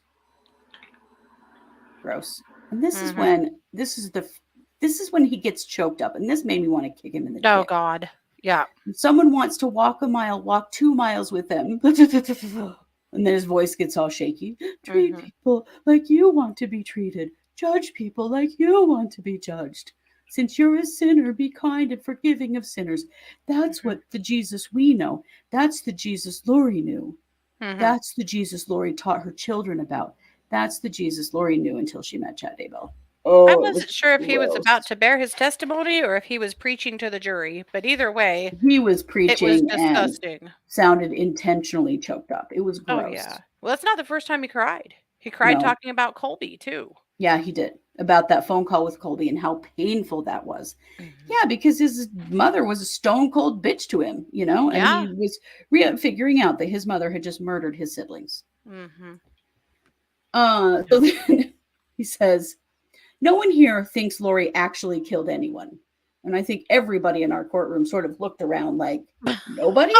I'm not so sure about that. Define nobody. Yeah. Yeah. Basically, he said, that's why she's being charged with conspiracy because she didn't kill anyone. That is not the case at all. And you're completely misrepresenting the Mhm. definition of conspiracy to the jury. And the charges. Yeah. So they want you to be convinced that she's part of this plan, that there's a specific plan to kill. If you find her guilty, will that bring the kids back? Nope. If you find her not guilty, will that bring the kids back? Nope. You can't be concerned about that. You need to be concerned with following the law and the lack of evidence, except that he's misrepresenting the law and the evidence. Mhm. And And then also, he says, oh, nobody's trying to bring the kids back. It was no. like this idea that just because you want to get vengeance against somebody won't change anything. Oh, yeah, motherfucker, Except it it will. will. She'll go away to prison for the rest of her life so she can't kill anybody else. Yeah. Yeah. And then he said, perhaps the weirdest thing I've ever heard anyone say in my whole life. He said, if there is anything we've learned about a storm, you hide from a storm. You seek shelter from a storm. Lori spent her whole life protecting her children. Thank you again. And that was it. What the fuck was that even supposed to mean? You know? You hide from the storm. She was not hiding from, she grabbed him by the storm. Remember, it's Yeah. all in the dumb story. Elena's magic hand grabbed him by the storm. Oh, he Yeah. did call the Elena and James story crap. Yes, he did. Maybe that's why she cried. He Yeah. did call that story crap. Yeah. Mhm. Right. Everyone in the Yeah. courtroom thinks she killed her kids. Yes, Gaysums. Right. I know. Everyone was like, no one thinks that? Really? Because I think, Mhm. no. Yeah. So I don't know if he was implying she's a victim of sexual assault. That would be so stupid after reading their text messages. Obviously she Yeah. was a willing participant. But But yeah, he didn't she's want to out. acknowledge Emily. those. Lori was Yeah. out there dancing in the rain, not hiding from the storm, right? Right. That was the strangest, most puzzling statement. No. And then that she Lori was spent her leading whole Chad life around by protecting the her storm. kids. Yeah. Yeah.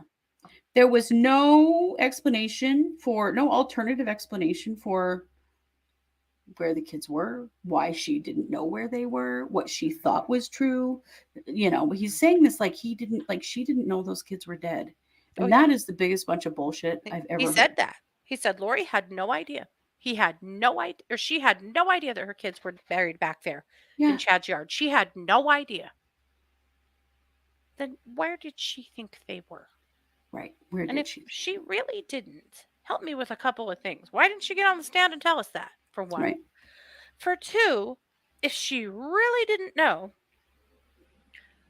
why has she stuck by Chad? Yeah. He made it sound like it's just so hard to get out of a cold. It's just so hard, and some people So just hard. can't do it. She just He can't said do she it. didn't live with him. No. She had her own car, she had her own house, and she clearly had money. She Mhm. wasn't tied to him. No. So, okay, I want to answer this. Why Lordine? Why could Lori's mental health deteriorate so much after she was arrested, even though she was a driving force with the conspiracy? Narcissists are very fragile people. They are very fragile emotionally. They have a very fragile ego. She Mhm. did not get what she wanted, and she was being called out for her behavior. A narcissist will fall to pieces when that happens. It doesn't surprise me at all that she destabilized after that because she was great when she was getting exactly what she wanted and everyone was listening to her and doing what she said. And when that changed, Mhm. she crashed. That's why I think there's a grain of truth to Audrey's story. I don't know that I think that she said exactly. Audrey Right. Those words, definitely come embellished on. too much. But Yeah. did Audrey confront her? Yeah. Was Audrey doubting her and questioning her? She was. Right. And she wanted to leave because she was uncomfy, because things seemed wrong here. Yeah. Did Something Lori was snap not. on her? Yes, she did. Yeah. Right. Yeah. Yeah. I agree. I do think those things happened. I just think that Audrey embellished it so badly Hmm. that she made her She went statement way completely too far. useless. Yeah. And she should have said it in the grand jury. If she was going to say this, it should have been in the grand jury first, Hmm. because she She made herself suspect at that point. she pled the fifth in the grand jury. She didn't tell him anything. Right. Right. So then Wood wanted to have his opportunity for rebuttal, because the prosecution does get that, because they have the burden of proof. Hmm. So they sent us off to lunch for 45 minutes. Yep. At this point, this is when Lori was crying and wiping tears. Hmm. Um, And angry. yes. Angry. Yeah. Yeah. She was pissed because they were making fun of her, her sweet Jesus boyfriend. I don't know. Okay. So after lunch, Wood comes back and says, the state has met its burden beyond a reasonable doubt. Reason and common sense. The evidence in this case is clear. The evidence in this case points to one common thread, and that thread is Lori Vallow. Hmm. The defense says she's not a killer. She is a killer. Lori is the connection to all of these deaths. What connection does Chad Daybell have to Charles Vallow? Lori. Why did we talk about Charles Vallow? The motive. The defense says the math doesn't add up. The defense didn't give you all the numbers. I thought that was good. Yeah. He talked about how when Lori wants something, she makes it happen. Hmm. And she learned her lesson with Charles. She didn't get her money. So she made sure to get her money ahead of time with the kids before she killed them. Yeah. She called Tylee dark. She was talking about Tylee and JJ, their numbers falling and all of that stuff long before those kids died. But she made sure their money was coming into her bank account before they did. You bet she did. He said, when the whole world is out looking for your kids, does a good mom dance on the beach in Hawaii? No. Yeah. Does a good mom bury her children in the ground and go marry a recent widower? No. Yeah. She knew her children were dead because she helped plan it. She knew her children were dead because she encouraged it, which we know she did through her own words in her text messages. Hmm. She was tired of the obstacles. She was tired of JJ. She didn't want to deal with him. So she found someone else who could and buried him in the ground. Then they had a graphic called Lies Lori Told, which I loved because Hmm. they're, because of some of the things that the defense said. That's what the lies Lori told. Yeah. Yeah. And that the lies Lori told tell us what really happened. Yeah. So a lot of the statements were, Tylee attending BYU, Idaho, Charles dying of a heart attack when she tells Colby that, telling Melanie Gibb that JJ was with Kay. Remember what Summer testified to you, her own sister, when she was asked if Lori had been honest about her kids. She said, no, Lori lied. Lori lied to cover her crimes over and over again. Does a good mom jet off to Hawaii when the rest of the world is looking for her kids? No. Our whole community was up in arms looking for these kids. They were searching Yellowstone friggin' Park for these kids, Yeah. And he said the innocent don't need to lie. It's the guilty who lie. Yeah. And what does Chad say? Grab me by the storm and I will follow you to the end of the universe. Not follow me, Lori. Don't let Lori pin this on another person. God, can we be done hearing about the storm? For 1 year, yes, we can. Yeah. Okay. Good. When Chad is texting her about JJ going into the light. And we all know what that means. Somebody going to the light dies. That's a very common phrase. Most people know exactly what that means. Yeah. And she doesn't say, let's not kill the kids. She said, that is sweet. It's her own words, that show us. Yeah. All the time she had no more patience, that she wanted this to happen now. Then he talks about the death percentages and all the romantic texts when she was upset that the kids were like 2 or 3% and Tammy was too, and she's mad because it's not zero. Why isn't it zero? Mm-hmm. So then And he's like, "Oh, okay, yeah, it's 0. Get it." yeah. Chad was like, Yeah. okay, yeah, it's zero. So he says the defense says there's no text about killing the kids, and then he says a text that she wrote. Mm-hmm. Do you think there's a perfectly orchestrated plan to take the children? Yeah. They put up pictures of Tammy, Tylee, and JJ again. If she didn't intend for her children to die, what mother doesn't go report that they are missing or dead? Mm-hmm. It makes no sense that she's a good mom when she's not reporting the deaths of her children or that her children are missing. She intended Mm-hmm. the deaths. You have the evidence. You must convict her. Sorry, my cat is driving me insane. I got to lift her up. She won't stop scratching me because she wants petted. Well, and then he talked about how Lori told everyone that nothing she did counted against her anymore. She could do whatever she wanted. She's exalted. She's a goddess, right? Mm-hmm. Um, he said, well, let's make it count for Lori that Tylee Ryan will never go to college, that her Mm-hmm. remains were buried and put in a bucket.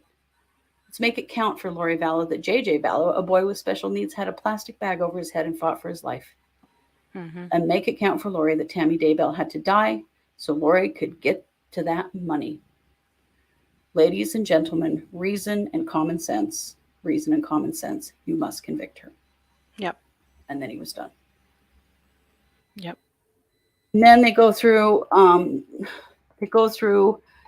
this process. Boyce does. He is addressing the jury, tells them only 12 of them will deliberate, and the clerk is going to draw 6 numbers, and they're numbered by their seat, and that the numbers that she draws will be the alternates, and that they will be dismissed, Mm-hmm. but have to be prepared to come in if they need to come in and step in if somebody has to.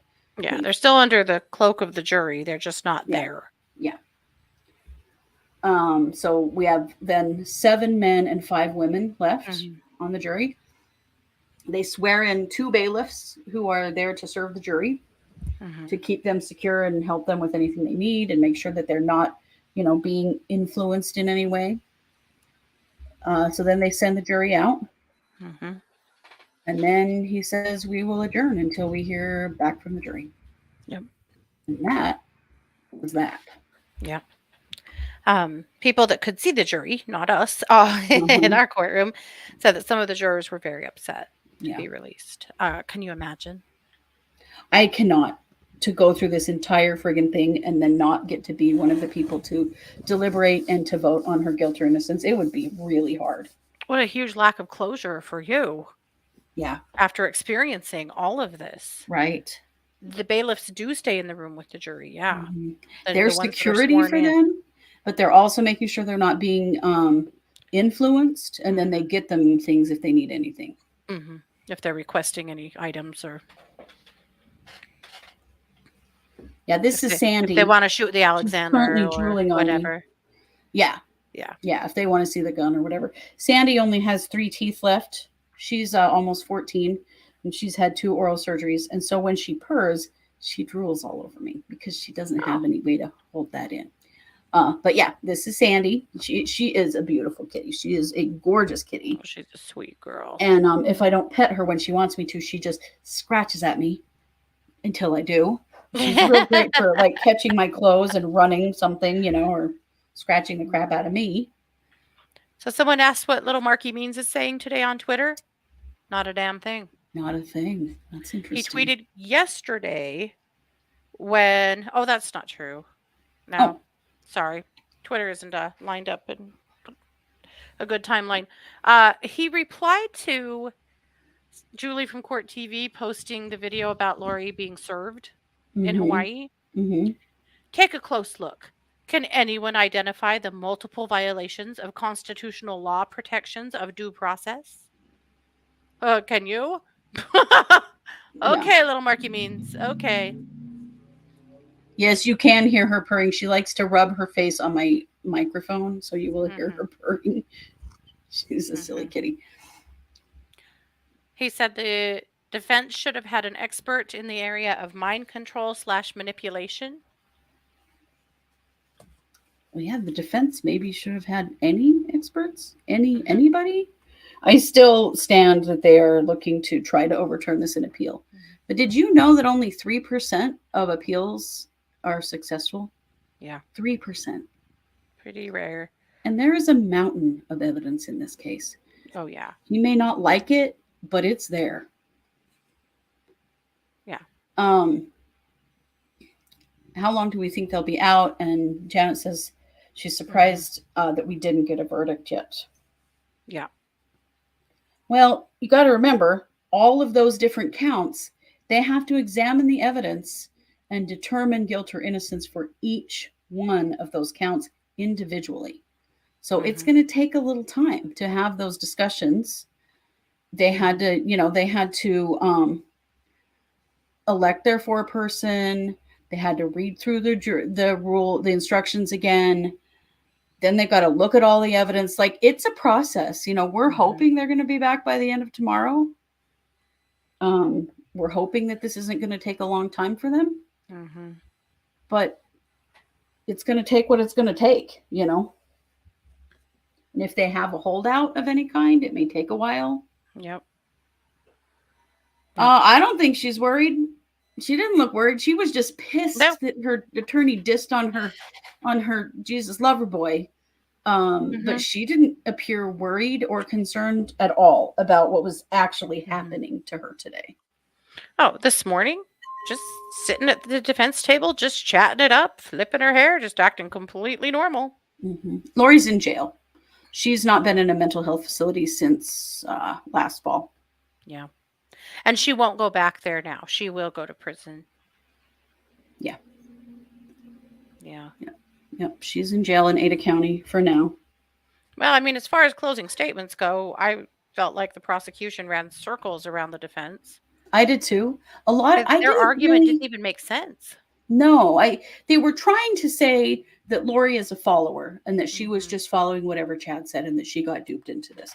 Yeah. But I don't think they did a very good job of actually showing that. And then they made Mm-mm. a lot of weird statements, like the storm statement at the end. Mhm. Like that was supposed to be some kind of big mic drop, Mhm. except it doesn't even make any sense. Mhm. No. Is she medicated? Yeah. Yeah, she is. Yeah. But it's not, but she's medicated voluntarily. Mhm. Yeah. Oh, you read that that Charles's family wanted her to be referred to as Lori Daybell since she married Jesus' brother and chose that name essentially freeing Charles from her. The problem No. is she did marry him, but did she ever actually change her name on her ID and stuff? No, she Mhm. didn't. She So didn't. the courts have called her Lori Vallow because that is her legal name. Mhm. I Obviously. understand their sentiment though, completely. Right, I get it too. I do. But the courts are like, yeah, we don't have any ID for you that says Daybell. Mhm. Well, we don't know, Cranky. We don't know if she's taken her meds or not because it is Mhm. voluntary. She is not force medicated. Yeah. We know that when she almost went back to the hospital last winter before the holidays, that her attorneys talked her into starting to take her meds to keep her from going back to the hospital. And she did. And then she kind of Yeah. perked up and things got better and they were able to move forward with the trial. But at Yeah. this point, we don't know if she's taking her meds or not. Yeah. Yeah. Right. She does have a trail of dead folks in her wake. And yes, prior to Mhm. Chad. Yeah. Yeah. She does. Yep. Yep. She Joe Ryan died an unattended uh, pulmonary embolism type Mhm. death, which is how Tammy died, and it's also how Alex died. Mhm. One of you emailed us something I thought was pretty profound. Eva, thank you. That this wasn't brought in. They could barely get Charles's stuff through the door. To go back this far would have never happened. But she made a good point, trying to say that Lori's the follower and that Lori wouldn't have done any of these things and that this was all Chad brainwashing and coercing everybody and that Lori changed, kind of forgetting the fact that Lori manipulated Alex into attacking Joe Ryan and actually went to jail for a summer over it Yeah, she because did. of the things that she said that Joe Ryan did. that actually there was never any proof of. Right, right. And you're right, Gaslims. They didn't bring a lot in about Alex dying because Alex's death has been ruled a natural death. Hmm. And although we all know that something happened there, they cannot prove it. No, So his death will never be prosecuted. Neither no, will Joe Ryan's. no. But there's real questions about if he really was her first victim. Hmm. Yep. Yep. Agreed. Agreed, Macy. The defense, the best they could do was get the death penalty off the table. The thing is, she didn't give them anything to work with. No, she didn't. You know, the defense basically was just wandering down a dark hallway with nothing to go on because she wouldn't even talk to them, cooperate with them until just a few months ago. And even then, she just gave them so little to go on. Yeah. And Pretty hard wouldn't to prove the innocence of somebody who refuses to prove their innocence. right. Well, and who wouldn't not work with them? They did not want to go to trial this fast. They wanted her to waive Mm-mm. And they her speedy wanted her to trial. plead. Yeah, and they did want her to plead. Hmm. They recommended that she plead, Hmm. that she either waive speedy trial or plead, and she would not do either of those things. Hmm. And you're right, Macy, that the defense Hmm. did give her sufficient counsel. They did their Yep. job. They got the Yep. death penalty off the table. They did the best they could with what they Hmm. have. Absolutely. I have no argument with Archibald or with Thomas. None. They did the best they could with what they were given, and it's just all they had. Right. Yeah. Right, Yeah. Emily. Fortunately for all of us, she didn't lean on mental health as a defense. I don't think that it would have mattered. You just don't understand. We're in the wild, wild west here. Hmm. Mental Nobody health as a cares. defense doesn't do shit in Idaho. Nope. Now, one of you had asked if mental health will come in the conversation about sentencing.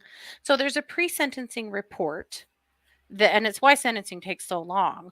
There is a pre-sentencing report that has to be turned into the judge, and there are pieces of that that come from the prosecution, pieces that come from the defense. Some of them are mental health evaluations. Mm-hmm. I don't know that that's really going to make a difference in how the judge looks at this point, honestly. But that's where that could come into play. Yes. Yeah, yeah.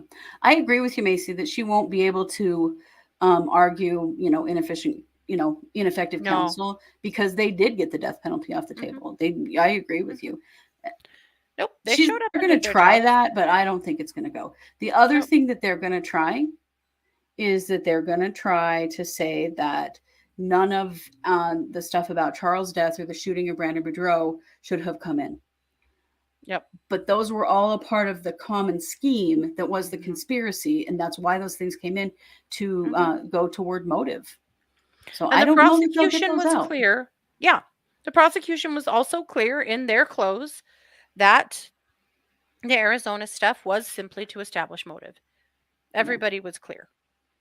Yeah. yeah, yeah, Yeah. Larry shook Archibald's hand at the end of the day yeah. and said he recognizes that the defense is just trying to do their job. Somebody else asked Thomas as he was walking out of the courtroom, how you feeling? How we doing? And he said, Hmm. we're feeling real good. Are you? Because this is almost goddamn over. I'll bet. Yeah. I would Yeah. imagine. Everyone's so tired. Oh, Macy's fangirling because we read her comment. Well, thank you. We appreciate you being here. Absolutely. Hmm. Yep. Yeah.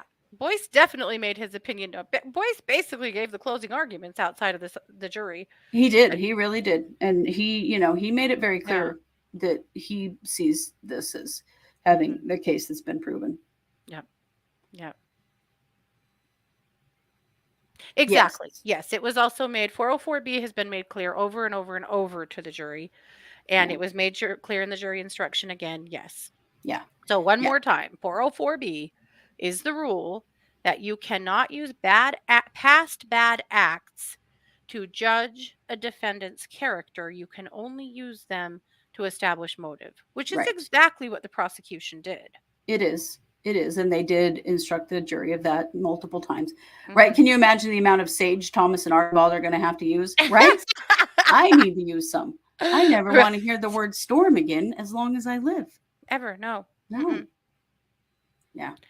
So let's talk for a little minute. We need to be done here pretty soon. We're almost at the 2 hour mark. But Yeah.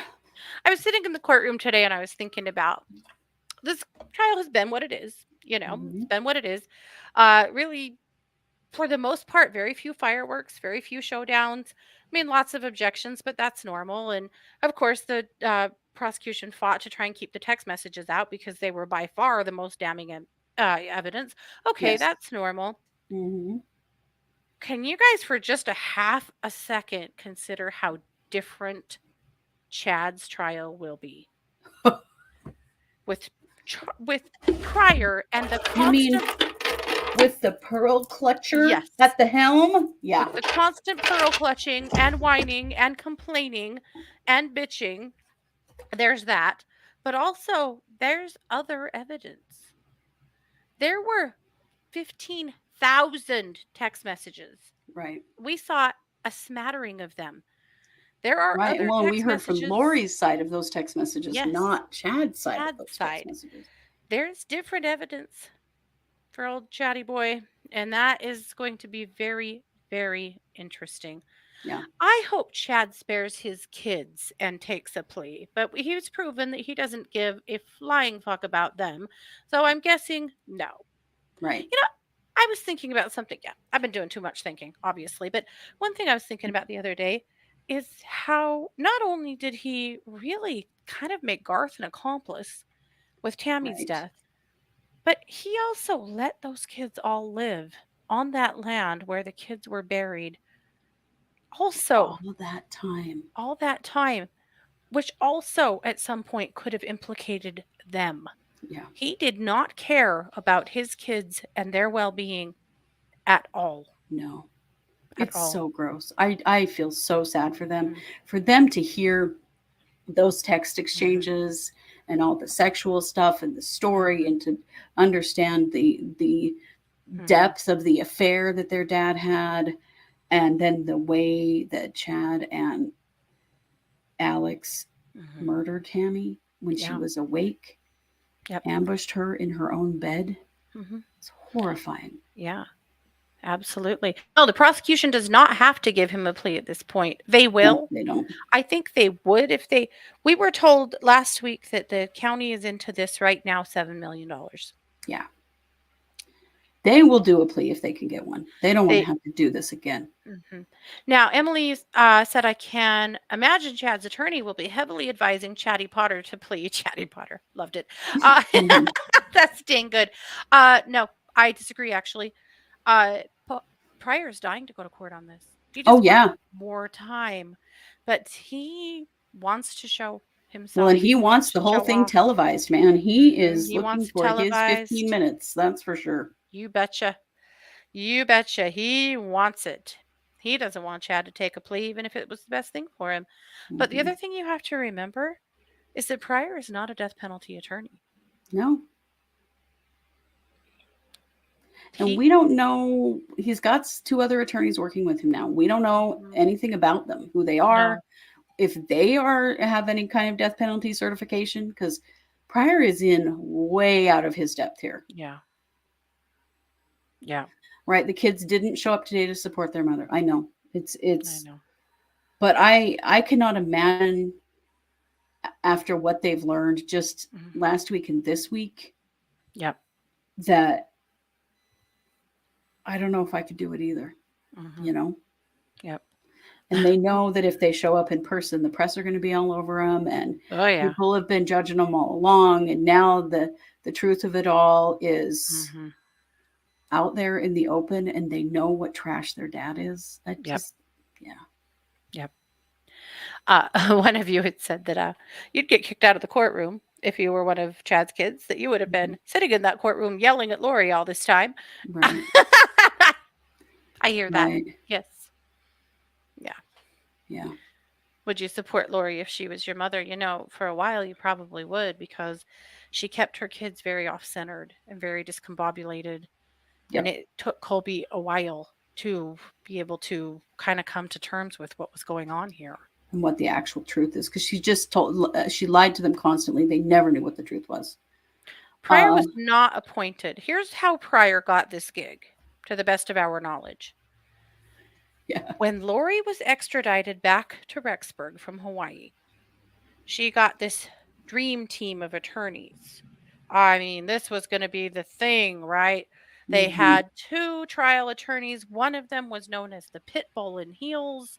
She Mm-hmm. was really supposed to be something. They were going to come right to Rexburg and just rock 'em, sock 'em robots to everybody, right? Right. Yeah. Well, Mark Means was on the team. Why? Not for his trial experience, No. not for his criminal experience, for his family law experience, because at the time, the charges against Lori weren't for murdering the kids. The kids weren't even found. It was for failure to show proof of life. It was failure to care for the kids because she clearly didn't have them in her custody. Child Those endangerment. child endangerment, those were the first charges. That's how Mark Means got on Lori's case. But those other two attorneys went through her very first arraignment here in Madison and went, "Holy shit, this is completely bonkers. I don't want my name on this. I'm outie." Yeah. And they abandoned her with little Marky Means. So Mark defended her.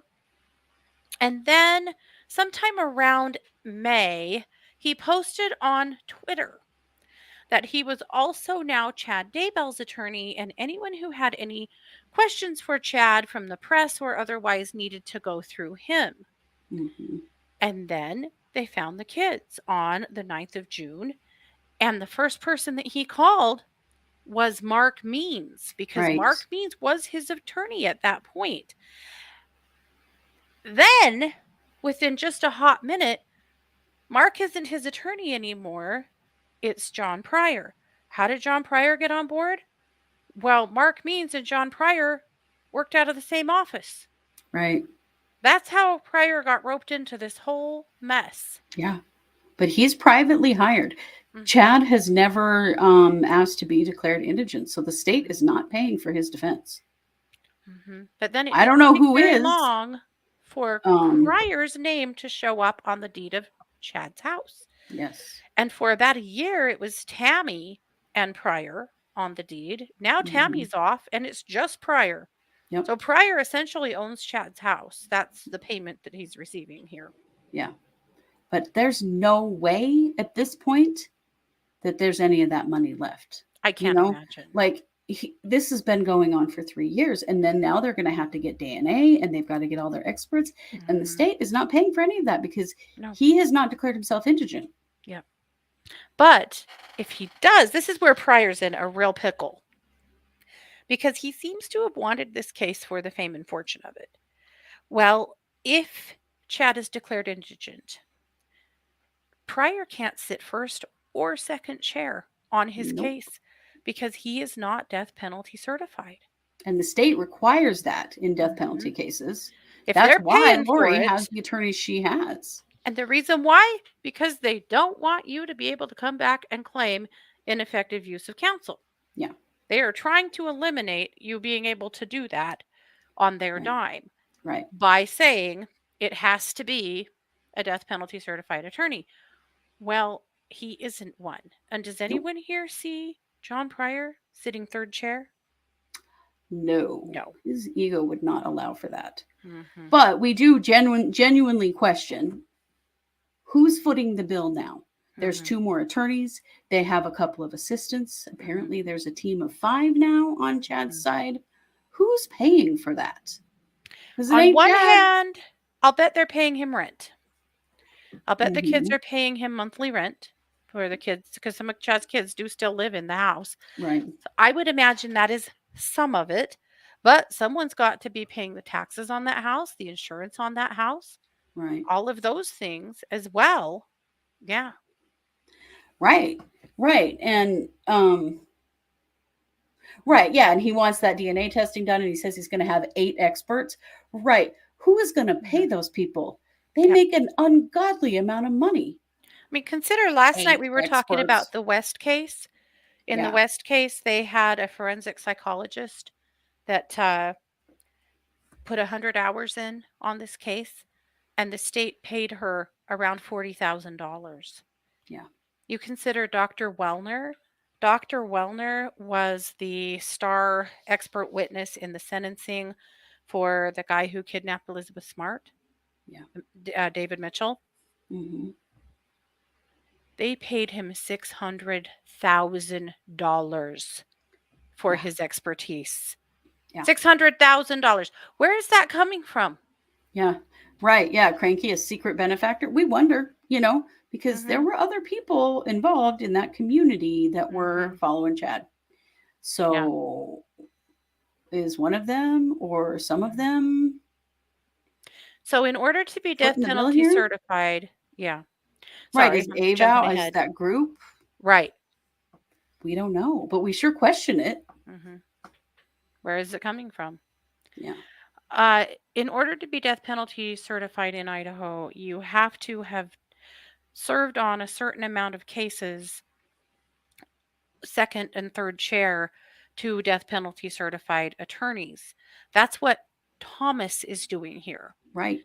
That's why Thomas is, he's and unfortunately for them, because they got the death penalty off the table, he's not getting quite that on this case. right. But that's basically where it's at is no, he's not working on it because he would have to be sitting on some cases and serving on some cases that are death penalty cases. Right. And And he's not. we've also got the Brian Koberger case, the Idaho 4 in Moscow, and two of Idaho's death penalty certified attorneys are tied up in that case. And we only Yeah. have 13 in Idaho, Hmm. if you can imagine. Yeah. Yeah. Yeah. Yeah. Yeah. Well, see, I think AVOW did disavow themselves of Chad publicly, but we don't know about the individuals involved. Hmm. And, preparing a people basically said, Chad Daybell, who? We never heard of that guy, and pretended like they'd never done anything with him ever, except there's plenty Hmm. of proof that they had. Yeah. Yeah. So there's a lot of questions here. There's going to be a lot. Irene, I think L. Ron Hubbard is Chad's benefactor. I don't. It could be anybody, but there are Hmm. real questions about: is there a benefactor behind him? Hmm. How's this all getting paid for? Right. Well, it's a good question. Yeah. And definitely we don't really know the answer for sure. I was just Mhm. going to look at Zillow and tell you. So Oh Zillow yeah. is See what the house is worth. full of shit, but they're saying that the house is worth 48 or sorry, 448,000. I believe Uh, Chad paid around 200,000 for it and when we they have got it. had a big jump in real estate in this area, but 200, yeah. yeah, that's a murder house. So, Right. and it's a very publicly known murder house. So, would Mhm. it really be worth that much money now? I don't know. So realtor.com says 465. I seriously doubt it. Zillow and realtor.com, as we've discovered, have really inflated the housing market and the prices with their, that's Yeah, a whole nother episode that we'll never do. But right. but Stormy he Daniels. we Stormy know he Daniels is paid supporting the storm. I have we no know idea. he paid around 200,000 for the house in 2015. And we also believe that he paid it off with some of Tammy's life insurance. So who Right. knows? Yeah. Who So, knows? lots of questions. And so that's why, even though this trial is almost done, we are not done at all Hmm. because we will stay on top of, we'll start going back to Chad's hearings in person Yeah. like we were prior to this to keep you all updated on what's happening with that. And then, of Hmm. course, after the verdict, then, in a few months, we'll have Lori's sentencing. That will be in Fremont County in our area. They're bringing that back to here. Hmm. So we will go in Yep, person. Should be definitely. Yep. interesting. Yeah. Yep. So we're all on jury watch. They'll be back at 9 in the morning to continue deliberating. We're going to watch it like a hawk. We will Hmm. post on Twitter and on Facebook, and we'll schedule a show as soon as we know. Yeah. And we'll just tie into the judge's Facebook or his YouTube page and we'll live stream it. And then we'll be here to talk about it when Yeah. the verdict comes in. And we're all Yes. really hoping it'll be tomorrow. We'll We see. are. So make sure you have subscribed to us on YouTube Hmm. and then hit the bell so that you get notifications Hmm. because then you will see when we schedule the live stream Hmm. because we'll only get 30 minutes to an hour notice, Yep. but you'll get that notification so you'll know when to jump in Yep. and join us. Thank God Yep. it's going to be live stream so that we can share it. I don't think I can sit on those damn church pews Yep. for any more time at all. Now, speaking of that, I can't sit in this chair for any more time at all. I know, me too. Yeah. Well, they actually said 30 minutes on notification for reading of the verdict, but that's arbitrary because it depends on where are all the attorneys, Mhm. how long is it going to take the jail to bring Lori over? Like, there's going to be, Where's the it'll take a little judge? bit of time. Yeah. Yeah, yeah. What's the judge doing? I mean, they're all going to be staying pretty close, I'm sure. Yep.